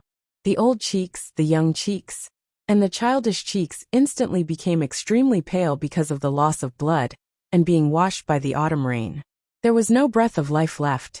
With the screams of horror, the pitiful begging, the resentful cursing, and the sad crying, all kinds of heads kept falling in the rain. Hundreds of families of traitors died in the autumn rain. The blade cut through flesh and blood, bringing death. The sound became more and more muffled. That was because the edge of the blade was curled. In the end, the sound of beheading turned into some kind of stick beating, like a broken drum being beaten continuously. It was muffled and horrible. The hands of the executioners finally trembled. The hands of the officials of the Ministry of Revenue were so fast that they could not hold their pens. The ink on the name list became bigger and bigger. It was difficult to draw a hook, but there was still no signal to stop. Shengguan Yangyu thought that he really did not care. However, when he saw the men, women, and children dying in the pool of blood and the heads piling up in the rain, he realized that his heart was not strong enough. He reached out to wipe off the drops of sweat or rain on his forehead. He looked at Ning Ke and asked in a trembling voice, "Is it enough?" Ning Ke said, "The Ministry of Revenue is best at counting money, grain, and heads. I asked you to do this because I want to know how many people should be killed. So you should answer my question." Shengguan Yangyu sighed and said, "I am just an ordinary person. I can't understand the state of mind of the grand cultivators. Most importantly, I don't know how much influence the divine hall has on that person. So, I don't know how many people should be killed. I even suspect that no matter how many people should be killed, it will not be enough." Ning Ke knew that Shengguan Yangyu's words made sense. But this was also the thing that he was most uncertain about. Could the joys and sorrows of the secular world really affect the drunkard? The cold rain made the wind cold, but it could not stop the pungent smell of blood from spreading in the courtyard.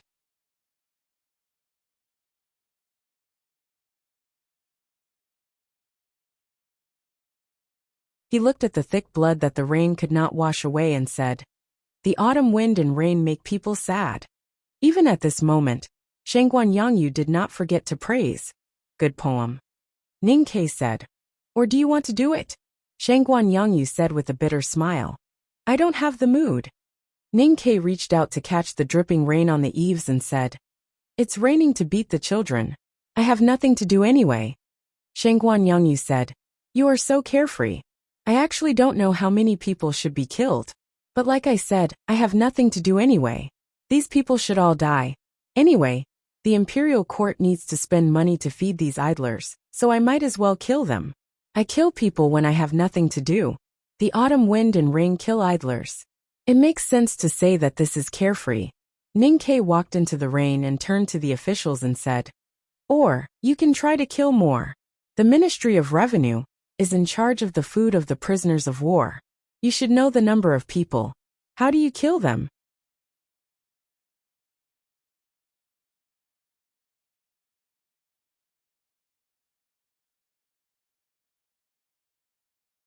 Chapter 1031. The already quiet court suddenly became even more silent. No one answered Ninkei's question. There was only a light clap. An official finally failed to hold his pen tightly, and it fell into the rainwater on the ground. In the human language, killing prisoners of war was a special phrase. It represented some of the bloodiest and cruelest scenes in history. With the passing of the barbaric era, those scenes became rarer and rarer. As for the Tang Empire, in the past several hundred years, except for Xiaohou, such a thing had never happened again. Even Shangguan Yangyu, who was famous for his shamelessness, was shocked speechless by Ninkei's words. His pale face was full of absurdity and disapproval. The autumn rain fell, and the strange silence continued. The silence made people feel very nervous. Finally, it was Ninkei who broke the silence. Why so serious? Is it hard to answer? Then I'll decide. He looked at Shangguan and said, "Let the states kill 1/3 first and see how it goes." In the war a few years ago, the Tang army captured more than 30,000 prisoners of war. Some of them were released in the peace talks because of the exchange. Now there were still many prisoners of war imprisoned in the mine. 1/3 of the total number. The mine would be dyed red. How high would the bones in the mine be piled up? Killing prisoners is ominous. Heaven will be angry. Mr. 13, please think twice, an official said in a hoarse voice. Now no one in the Tang court dared to question the Academy's opinion, let alone oppose it. But there were still people who would show their bravery on some things. Ninkei did not look at this brave official, but at the gloomy sky above the courtyard. There was no anger falling from the high sky, only continuous autumn rain. Killing prisoners is ominous, so heaven will be angry? What kind of sky is that? Is it the silent sky overlooking the spring and autumn of the human world? Or is it the impartial sky that secretly presides over the natural order? In short, it is Haotian. Then it is a joke. He smiled and shook his head. He did not say anything, nor did he take back the order. Shangguan Yangyu said bitterly, "I'm worried that it can't be carried out." Killing prisoners was indeed in conflict with the Tang people's three views, and it was seriously not in line with the Tang people's aesthetic taste. This was his worry or excuse. Ninkei said, "Why can't it be carried out?" Shangguan Yangyu said, "Something needs to be done. I'm afraid no one is willing to do it." Ninkei smiled and said, "If no one is willing to do it, why don't you do it?" Shangguan Yangyu was the Grand Secretary of the Imperial Court, and had the full support of the Academy and the royal family. If he came forward and pushed for it, it would be possible to kill the prisoners, no matter how difficult it was. But how long would he have to bear the bad reputation?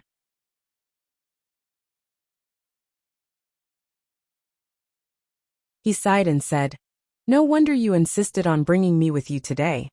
Ninkei said, "There are not many people who can do it well, and even fewer who have the courage to do it. You are the only one who dares to do it with a good heart and a bad reputation." Shangguan Yangyu said with a bitter smile, "I can't say I'm in a good mood. That's too abnormal." Ninkei frowned and said, "Why do I feel that you are scolding me?" Shangguan Yangyu sighed, "Don't just dig the pit. You have to put something at the bottom of the pit, right?" Ninkei said, "If the Academy can continue to exist, your family will be safe for 10 generations. Shangguan Yangyu's eyes brightened. He thought for a while and said, "Then do it." He was a Grand Secretary, so he would not personally chop the heads of the prisoners. After giving the order, he asked Ninkei, "Piling up heads or bones?" There were always two extremes in killing prisoners. One was to be extremely secretive, so as not to let the enemy know, and to avoid being recorded in the history books. The other was to be extremely arrogant, and deliberately let the enemy know. As for what would be recorded in the history books, they could only ignore it for the time being. He and Ninkei had previously discussed that the Tang Empire was killing people to show the West Hill Divine Palace. They wanted to kill until Haotian Taoism felt the pain. So it was not enough to just kill people. They had to let the enemy see it, and let the whole world know. Only in this way could they confirm the Tang Empire's determination to kill people and feel fear. So of course they should choose the latter. How should they show the hundreds of cultivators, and the families of the traitors, who were killed, and the thousands of prisoners, who would die in the next few days to the world? We are not those primitive people on the grassland. Besides, how can we pile up so many heads? Where should I pile them? On the Vermilion Bird Avenue, or under the Wanyan Tower? What if some heads roll down and scare the children? Ninkei looked at him and criticized. It's too bloody. It's too cruel. Shangguan Yongyu felt very innocent, but thinking that many innocent people had become dead today, he decided not to make any excuses and just listened humbly. I know what you mean. Just like what I heard before, justice must not only be achieved, but it must also be seen. The same goes for killing people. We should find a way to let people see it. Let the Divine Hall see it. But there is no need to scare our own people. There are always other ways. Ninkei looked at the man in the chair next to him and said, I think the Divine Hall will see it very clearly, and will not misunderstand what we mean. Don't you think so? The courtyard was the place to kill people, and the stone steps was the place to watch people kill people. No one knew when two armchairs had appeared there. In addition to Ninkei, there was also a white-haired man.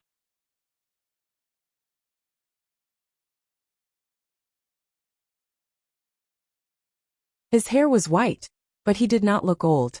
Fatigue was written all over his face. He was Chung Lishue, the Grand Master of the Revelation Department of the West Hill Divine Palace. Hearing Ninkei's question, Chung Lishue said after a moment of silence, The Divine Hall will see it very clearly. But I am curious, do you know what you are doing? He was stationed in Chang, and by the West Hill Divine Palace, and was in charge of all affairs. It seemed that he was in a high position, but in fact, everyone knew that he had lost his power, and was exiled to the most dangerous place, the Ghost Region. Ninkei said, You should know what I am doing, so there is no reason for me not to know. But I do need your opinion on whether it will work or not. Chung Lishue said, I am from the West Hill Divine Palace. Ninkei looked at the autumn rain in the courtyard and said, The great divine priest is dead. The great divine priest was robbed by the fishermen from the South Sea. You are also kicked out of Peach Mountain, so you are no longer a member of the West Hill Divine Palace. Chung Lishue smiled and said, What opinion do you want? Ninkei said, I want to know who the drunkard listens to. Chung Lishue said, Of course it is Haotian. Ninkei looked at him quietly and said, Now that Haotian is not in the human world, who is responsible for passing Haotian's words to the drunkard? It used to be the Revelation Divine Palace. Who is it now?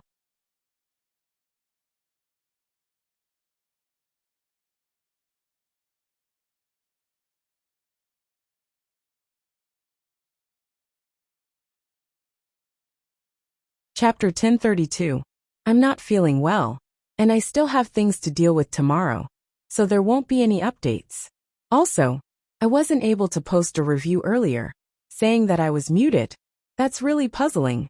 When I feel better, I'll ask about the situation.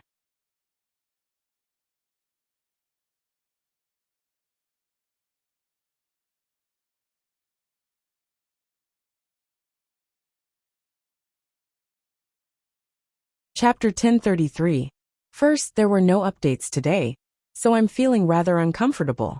Second, I figured out that it was a mistake by the subversion of Drunk Blue Silk. I'm speechless. I'll report this to everyone.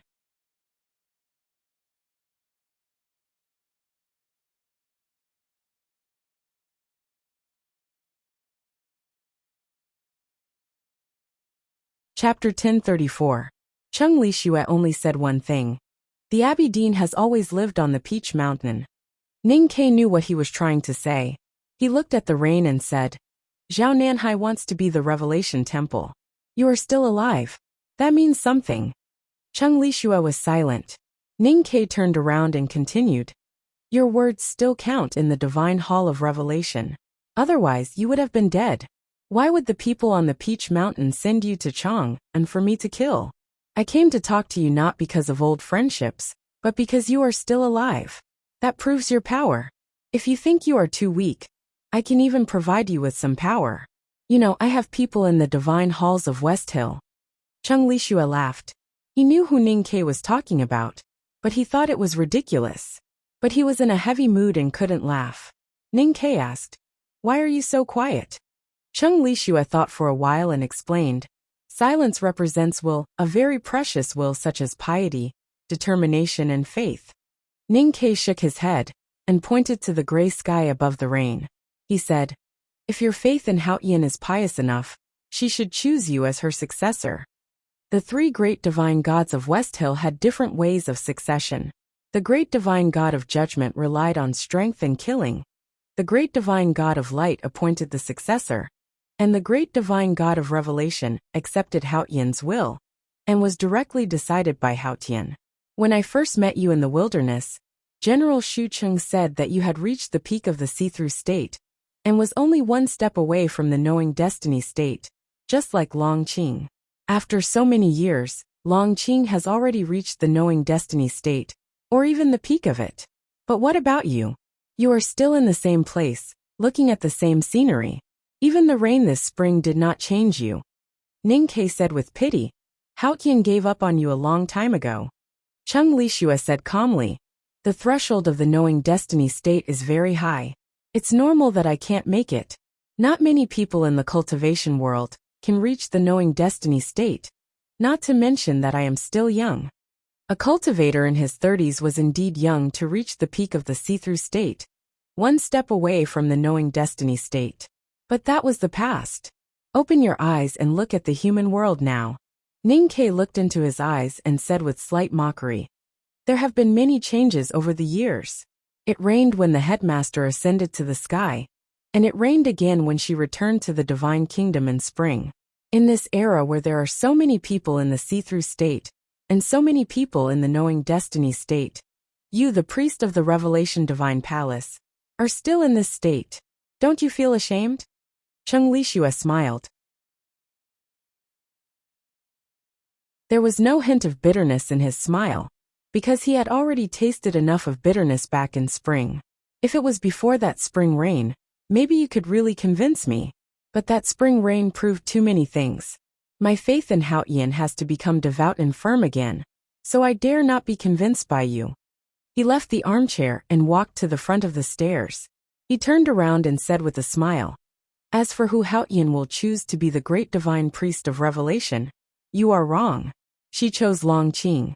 As long as Long Qing completes the task of wiping out the new stream, he will be the next great divine priest of revelation. Of course Xiao Nanhai wants to be the great divine priest, but he can't." Long Qing. Ning Ke's voice sounded faintly discernible in the thunderous rain. "Is she asking him to kill Yi Su to break the barrier in his heart? Will Yi Hongyu let him kill her?" Chung Lishua said, "What can the great divine priest of judgment do? Or are you waiting for her to do something? You said that you have someone on the Peach Mountain who can help me. You must be referring to her. But, do you think that you can change the divine halls of West Hill? Why would you have such a childish idea?" Ning Ke said, "No matter how childish it is still an idea. It is better than nothing. Besides, from the moment Haotian Taoism decided to destroy the new stream, she would definitely do something." Chung Lishua said, "You don't believe in religion, so you can't understand many things." "Yes, I have never understood what she wants to do." Ning Ke stood up and looked at the blood stains that were washed away by the rain. He thought of her coming to the Yinming Lake in the wind and rain. He said, "If you don't want to go back to the Peach Mountain, at least send her a message for me." Chung Lishua asked, "What message?" "Tell her to run away." Ning Ke said, "No matter if she wants to help Yi Su or do something else, don't try. Don't make any plans. Don't even think about it. Just run away as fast and as far as you can." Chung Lishua said after a moment of silence, "Maybe you have underestimated the great divine priest of judgment." Ning Ke said, "Since the first day I met her, I have never underestimated her. I know that she must have her own ideas and plans. Her silence must mean that something is about to happen. I know that she will not overestimate herself, but I am worried that she will underestimate someone." "Who?" "The Abidine. Even if he is a cripple now." Ning Ke said, "With her current state, She has no chance of winning against the Abbey Dean. Her plans are nothing in the Abbey Dean's eyes. So she must run away. Chung Lishue did not agree with him. He said, "Do you think that the great divine priest of judgment will underestimate her opponent, especially one as powerful as the Abbey Dean? I know that she will not underestimate her opponent, but she has no experience fighting against the Abbey Dean. She does not know that the Abbey Dean is a real powerhouse that cannot be overestimated." Ning Ke said, "I am most worried that she is scheming now. The Abbey Dean will not fall into her schemes." Chung Lishue said, "Didn't the Abbey Dean fall into the Academy's scheme during the Battle of Chang'an?" Ning Ke said, "It is different, because my schemes are God's." In fact, what he wanted to say was that his soul did not belong to this world, so the Abbey Dean could not calculate him. But to Chung Lishue, it sounded disrespectful to Hao Tian. He said after a moment of silence, "The Academy is no match for Taoism. The Tang Empire will be destroyed. Even if the great divine priest of judgment leaves Peach Mountain and joins hands with you, what is the point of this struggle? You and the old members of the Revelation Divine Hall are not willing to join, because you think it is a desperate struggle?"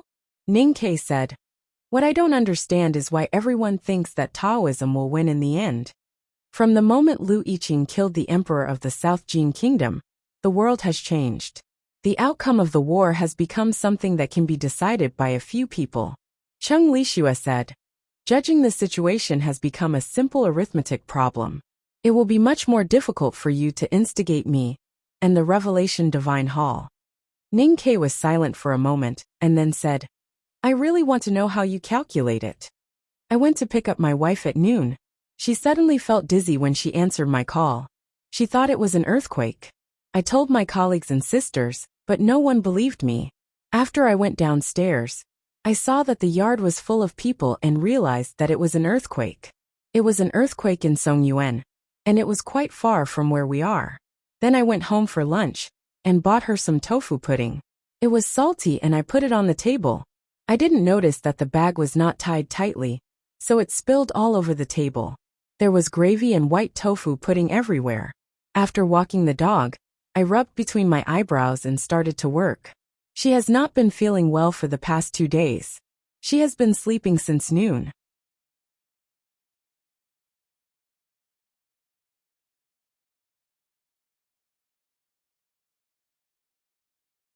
Chapter 1035. There were very few people who had the ability to influence the course of the entire human world. That was why Chung Lishue said that the problem was simple. However, Ning Ke had a different idea and wanted to see the simple answer. Chung Lishue looked at him and said, "Mr. First can only stay in the palace with the Tang Emperor until you come back from the Xiankong Temple. He can't leave Chang, and until you come back from the Xiankong Temple. But he still has to follow the drunkard." Mr. Second held up the entire Buddhism sect with a sword, which shocked the cultivation world. "But he can't leave the Xiankong Temple in a short time. After all, he is not the headmaster of the academy." He continued, "Mr. Third's whereabouts are elusive and no one seems to know. But in fact, we all know that she has always been on the grasslands with Tang, leading the powerhouses of the desolate man's tribe to secretly kill the people of the Eastern Royal Court." Ning Ke said, "The Eastern Wilderness is not far from Yen and Chang'an." Chung Lishue said, "But she won't go back to the south. As the current Grandmaster of the Devil's Doctrine, how can she waste her time on the people of the East Royal Court? She is aiming for the Helan Mountains. The Academy wants the Desolate Man tribe to enter the Western Wilderness and attack the Golden Palace with the Northern Battlefront Army. It can't be hidden from the Abbey Dean." Ning Ke said, "It's hard to hide it. The key is whether it can succeed or not. You can't deny that the Academy has a high chance of success." Chung Lishue smiled and said, "You used to serve in the army in the city of Wei. You should know how powerful the Golden Palace is. Why lie to yourself? Even if she is the 23-year cicada cultivation, she can't defeat the Golden Palace alone. How can she have time to worry about the Central Plains if she wants to complete the Academy's strategy?" Ning Ke said, "I don't want Third Sister to be too tired." Chung Lishue said, "Since the 3 of them are not here, Who is left in the academy? Chun Pipi's ocean of qi and mountain of snow has been destroyed. Tang Xiaoting has fled with him. Su Qi is struggling under the pressure of General Buell and several high priests.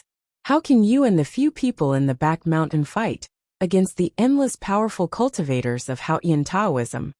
Ning Ke said after a moment of silence. None of these are problems. Chung Lishua looked at his calm face and mocked. The Abbey Dean, the hierarch, Zhaonan Hai Longqing and Hengmu. No matter who they are, you don't have the confidence to win. How could you say it's not a problem? Ning Ke said, fighting is not like playing chess on a chessboard. In my opinion, these powerhouses from Haotian Taoism are all problems that I can solve. So they are not a problem.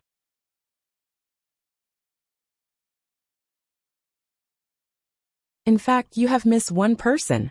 The middle-aged priest who is pushing the Abbey Dean's wheelchair seems to me to be far more troublesome than Zhao Nanhai and Long Qing.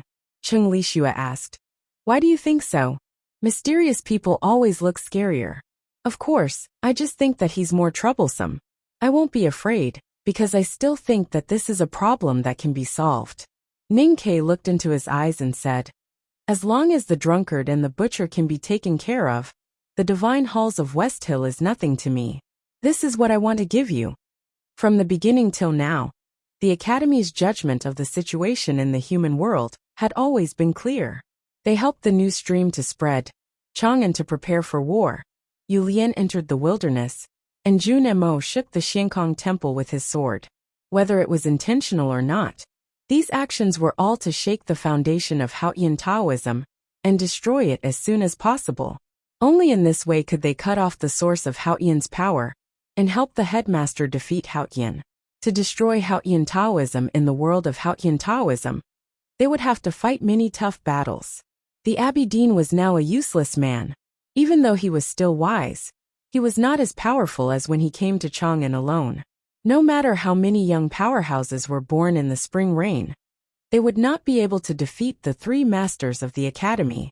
Unfortunately, before Haotian left the human world and returned to the divine kingdom, he found the two most powerful guardians for his followers, and trapped the two most terrifying watchdogs for Haotian Taoism.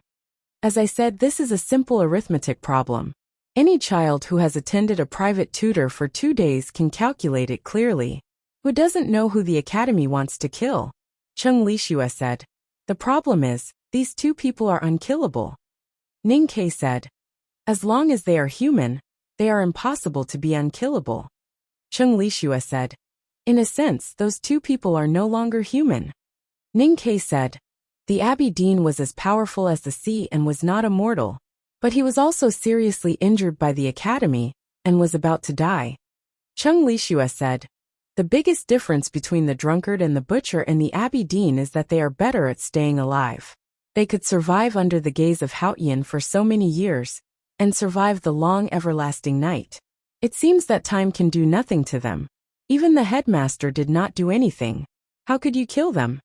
Ning Ke said no more and said, the day we killed them, did you and the Revelation Divine Hall come and return? Chung Lishua's expression turned serious and said, where does the academy's confidence come from? Ning Ke turned around and looked at the waterfall of autumn rain in silence. It was already late autumn in the south of the South Jin Kingdom. The leaves on the mountains outside of Linkhong were not too yellow.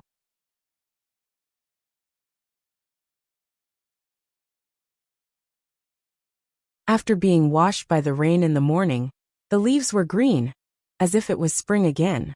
The drunkard and the eldest brother were walking on the mountain road casually. They did not walk side by side, and it was hard to tell who was first with the naked eye. Of course, they did not hold hands. But they were still temporary companions on the journey. The Abbey Dean was sitting in a wheelchair. They were the two fastest people in the world. But they walked very slowly on the mountain road in the rain, and looked very elegant and calm. In fact, I know very well that the academy has always wanted to kill me more than the butcher. Because I am faster than the butcher, I am the biggest threat to you. The raindrops fell on the drunkard's gown and rolled down like dewdrops on a lotus leaf. His voice was also like the raindrops, without the usual vicissitudes and decay. The eldest brother looked at the blood on the front of his gown and said, And you used to be the one I wanted to hold hands with the most. The drunkard smiled and asked, "Why?" The eldest brother said, "We want to help the headmaster defeat Haotian, so we have to destroy Taoism." The drunkard said, "Doesn't that mean you have more reason to kill me?" The eldest brother said, "You have nothing to do with Taoism. If you can hold hands with the academy and destroy Taoism, it will be just a matter of a thought. I think there will be less bloodshed in the human world." The drunkard said, "That was before. Since the moment she appeared in front of me, I had a relationship with Taoism." The eldest brother said, "She has already left the human world."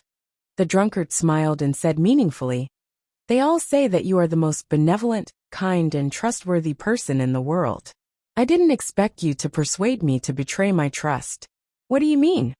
"Trust is human speech. She is not human, so she cannot be trusted." The eldest brother suddenly became silent. After a long time, he pointed at the drunkard's gown and said, "Those are all lies. Betrayal is betrayal. But if you can betray me, I can even turn a blind eye to the governor's blood, not to mention other things. I haven't updated so late for a long time. When Janine is in a relationship now, I am not in the mood to work. Have a good weekend."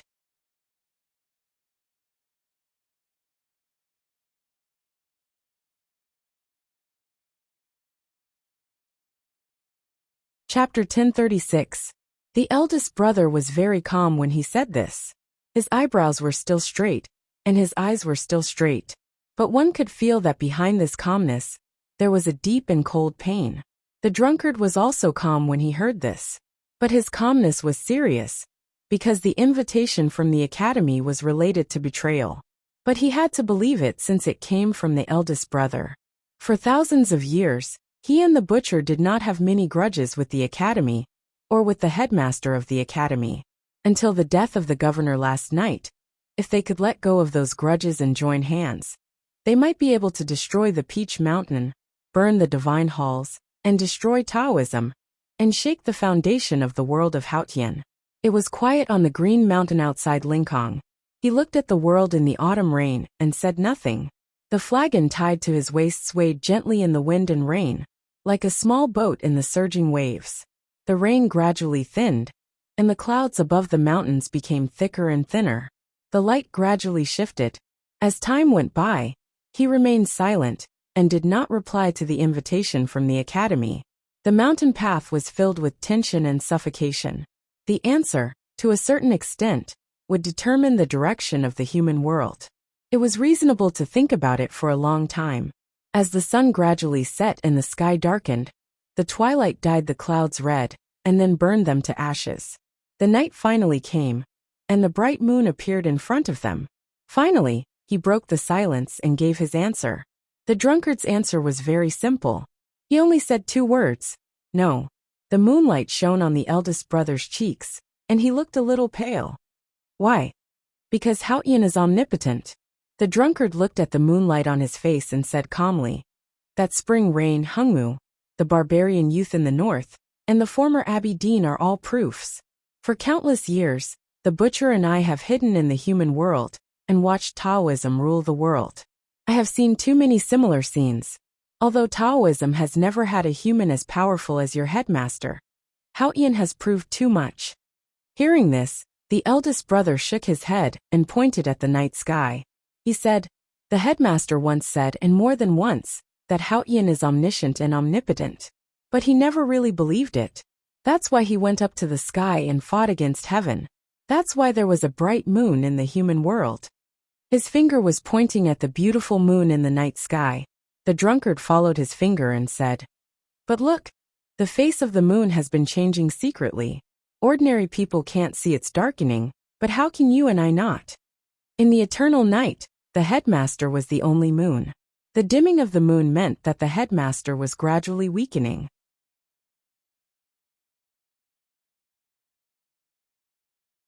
A powerhouse like the drunkard would not be wrong about the astronomical phenomenon.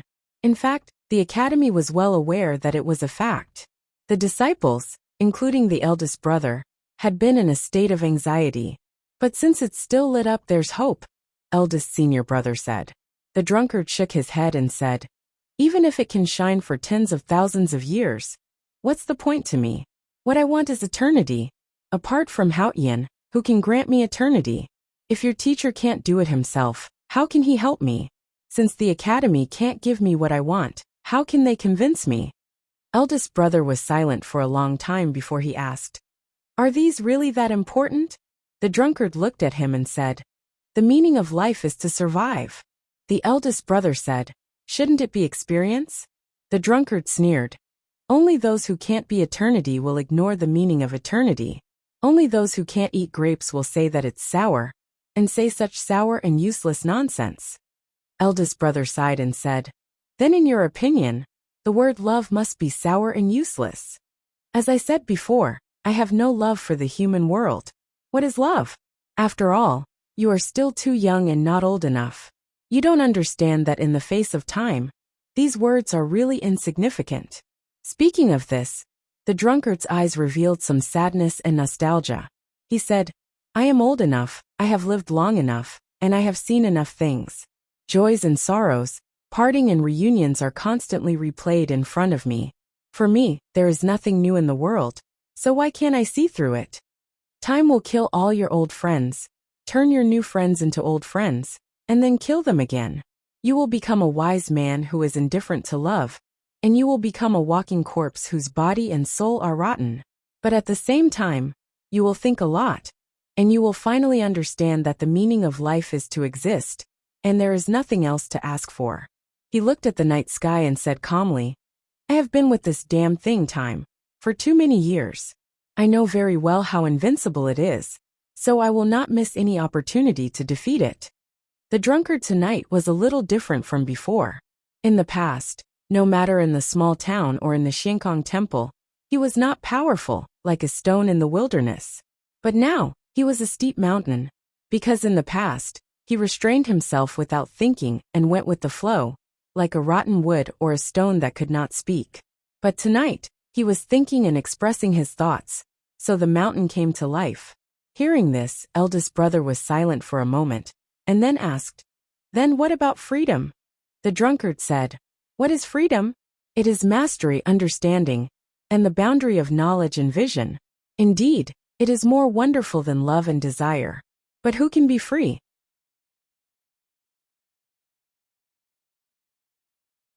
The eldest brother shook his head and said, "There is no absolute freedom, but we will yearn for it, so we will pursue it." The headmaster used to fly in the dark sky. I think he must have been very happy even though he was lonely at that time. The drunkard squinted and said, "Even if touching the boundary will lead to death? Even if breaking the boundary will lead to death?" Because of what happened to Sang Sang, youngest brother once taught me that we should not destroy all possibilities just because of a bad possibility, because life is the combination of countless possibilities. Eldest brother said, "Then to live without possibility is to die." The drunkard said, "Maybe the outside world is never as good as you think." Youngest brother once said that the destined journey of mankind is the sea of stars. The eldest brother looked at the stars in the night sky, as if he was looking at the real stars outside the night sky. He smiled brightly and said, "Although I don't like to travel far, every time I think about it, I feel excited and overjoyed. I feel that there is a great joy in it, which can even surpass the fear of death." The drunkard thought for a long time and asked, "What is the name of such a joyful journey?" The eldest brother said, "It should be called free and unfettered travel." Hearing the words free and unfettered travel, the drunkard looked at the stars in the sky and forgot how to speak. Surprise! Don't you feel surprised? Yes, I said in the comment section that I wouldn't update today. But I feel better, so I wrote it. It's mainly because I like this chapter and attach great importance to it. Yeah.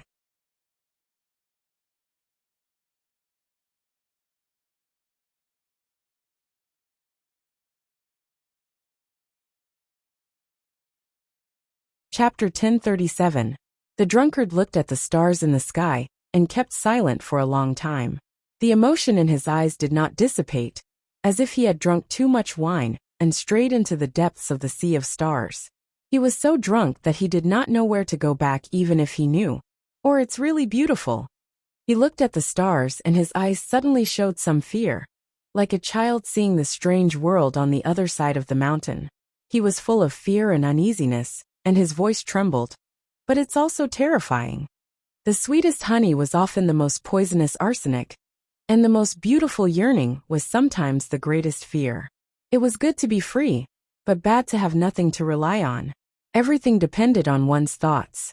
The eldest brother sighed softly, knowing that the drunkard had woken up and made a decision. The drunkard looked back at him and said seriously, "Existence is the most important thing to me, more important than anything else.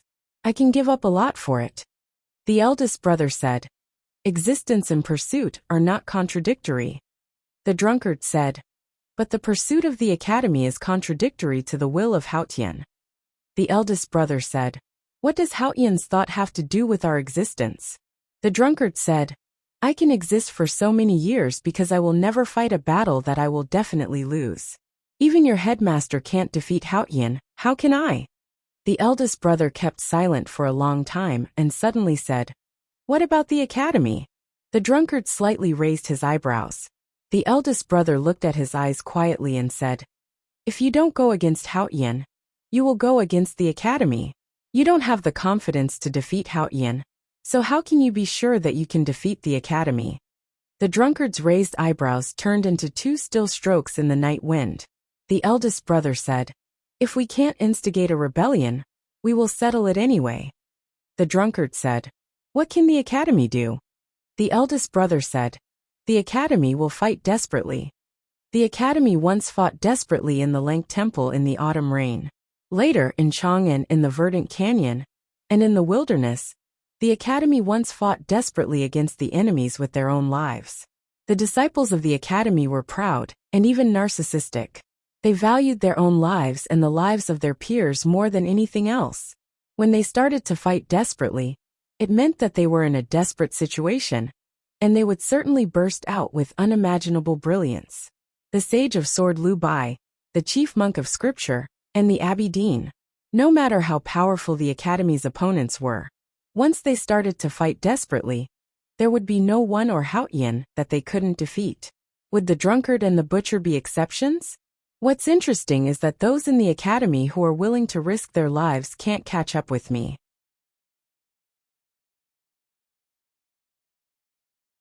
For example, Lin Wu, Jun Emo, and even Ning Quebec. Those who can catch up to me won't risk their lives. The drunkard looked at him and said calmly, "If the academy wants to fight with me, you are the best and even the only choice. You and I are both distanceless. We walk the same path and see the same scenery. That's why we can meet. This is the premise of fighting with your life. But are you sure that you will fight with your life?" Eldest brother said, "Everything can be learned. I'm good at learning." The drunkard said, "When we were outside the Xiankong temple, I praised you for your rapid progress. You were much stronger than when you were fighting against the abbey dean. You are indeed the headmaster's favorite disciple. You are indeed good at learning and better than Jun Emo and Lin Wu. But are you sure you can learn to fight desperately?" The eldest brother sighed and said, "It's easy to risk one's own life, but it's difficult to risk others' lives." The drunkard said, "That's what I proved last night. You have learned to fight, inherited the wooden stick and killed people. But you still can't kill people, because killing is different from killing." The eldest brother said, "Or I can bring people who can kill. You can bring the Bodhi tree back to the academy, but you can't bring people to attack from thousands of miles away. How far can you bring Jun Emo like that day in the Xiankong temple?" The drunkard said, "That's what I'm most afraid of. If you can really bring Lin Wu to attack from thousands of miles away to kill me, what else can I do other than hiding in the small town beside the butcher?" The eldest brother said bitterly, "If you go back to the small town, the youngest brother's arrow will arrive." The drunkard's expression changed slightly. He realized that the academy had planned this beforehand, but failed to implement it. That was why they had this conversation today. The autumn wind suddenly blew, and the water drops on the leaves fell down. His figure suddenly disappeared. The eldest brother looked a little angry. The dense water drops fell on his cotton-padded gown, as if falling on the beach. A lot of wetness was formed, and then it quickly disappeared. The rain fell on the ground, but not all of it seeped into the rocks and soil. There was a shallow puddle on the ground in front of his feet, and an ant was struggling in the puddle. He looked down at the puddle in silence and flicked his fingers. A golden leaf came without any wind and fell on the water. Not long after, the ant climbed to the edge of the leaf with difficulty and saved its life. The puddle trembled slightly, and a shadow covered it. The drunkard returned to the forest. His figure blocked the starlight, and he looked gloomy. The eldest brother looked up at him and asked, "Why did you kill people again?"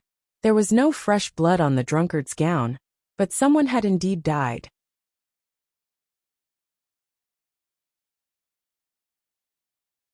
I've said that the academy shouldn't try to kill me, no matter how mild, because I will feel fear and pain. So I will kill people to make you feel pain and fear. This time, who's the one who died? I don't know. Maybe an ordinary person? The drunkard said emotionlessly, maybe the Tangs or the Yans. I just kill people, and I don't choose my targets. Maybe I will kill the desolate next time. The eldest brother was silent. The drunkard looked at him and said with pity, the benevolent love, "You don't dare to kill, and you don't want me to kill, so you can't risk your life to fight with me. So you can only learn to accept it. The academy should be quiet from now on. Wait until the divine halls burn hundreds of thousands of followers of the new stream, and clear the world around the Tang Empire, and then burn the last one." The eldest brother stared into his eyes and asked, "What does killing mean to you? You have already regarded yourself as an inhuman being, so you don't have any psychological barriers, and even indulge in it?" "I don't have any psychological barriers, but I don't indulge in it." The drunkard walked to the edge of the cliff and looked at the human world under the night sky. He looked at the sparse lights in Lincoln and said calmly, "I'm not a person who kills indiscriminately. In my eyes, mortals are like chickens and dogs. Even if I am a twisted and perverted person, I might find pleasure in killing my own kind. But what's so exciting about killing chickens and fish like me?" The eldest brother walked to him and looked at the human world under the night sky and the lights in Lincoln with his hands behind his back. He held the other end of the stick in his right hand and said, "Nothing can be changed." The night was long, but it disappeared in an instant. In the blink of an eye, the red and warm morning sun jumped out of the ground and lit up the mountains in the autumn rain. The drunkard said, "The sun will rise again, and the day will never be dark. In the world of Haotian, only Haotian can be eternal. And this is the law that you can't change." The eldest brother said, "The Tang Empire doesn't have the habit of surrendering, and neither does the academy. I may not be able to change the law of the world, or you, but at least I can change myself." The drunkard looked at his right hand that was holding the stick and asked, "You want to kill me?" The eldest brother said, "I can't kill you, but I can kill others." The drunkard frowned and said, "You mean change, even degeneration?" The eldest brother said, "Yes, even degeneration." The drunkard was silent for a moment and asked, "Who are you going to kill for me?" The eldest brother said, "I'm going to the small town to see the girl who sells wine. I want to see if she is beautiful. I want to ask her how old the wine is, and if you owe her money." The drunkard was silent for a long time and said, "Go ahead. You're tuning in to the Li Mei's Sword of Destiny YouTube channel. We're so grateful for your support, and don't forget to subscribe to join us on this incredible journey through captivating stories. Your generosity through donations truly makes a world of difference, as it's the primary source of revenue that allows me to expand and enhance this channel for you. Thank you from the bottom of my heart for being a part of this adventure.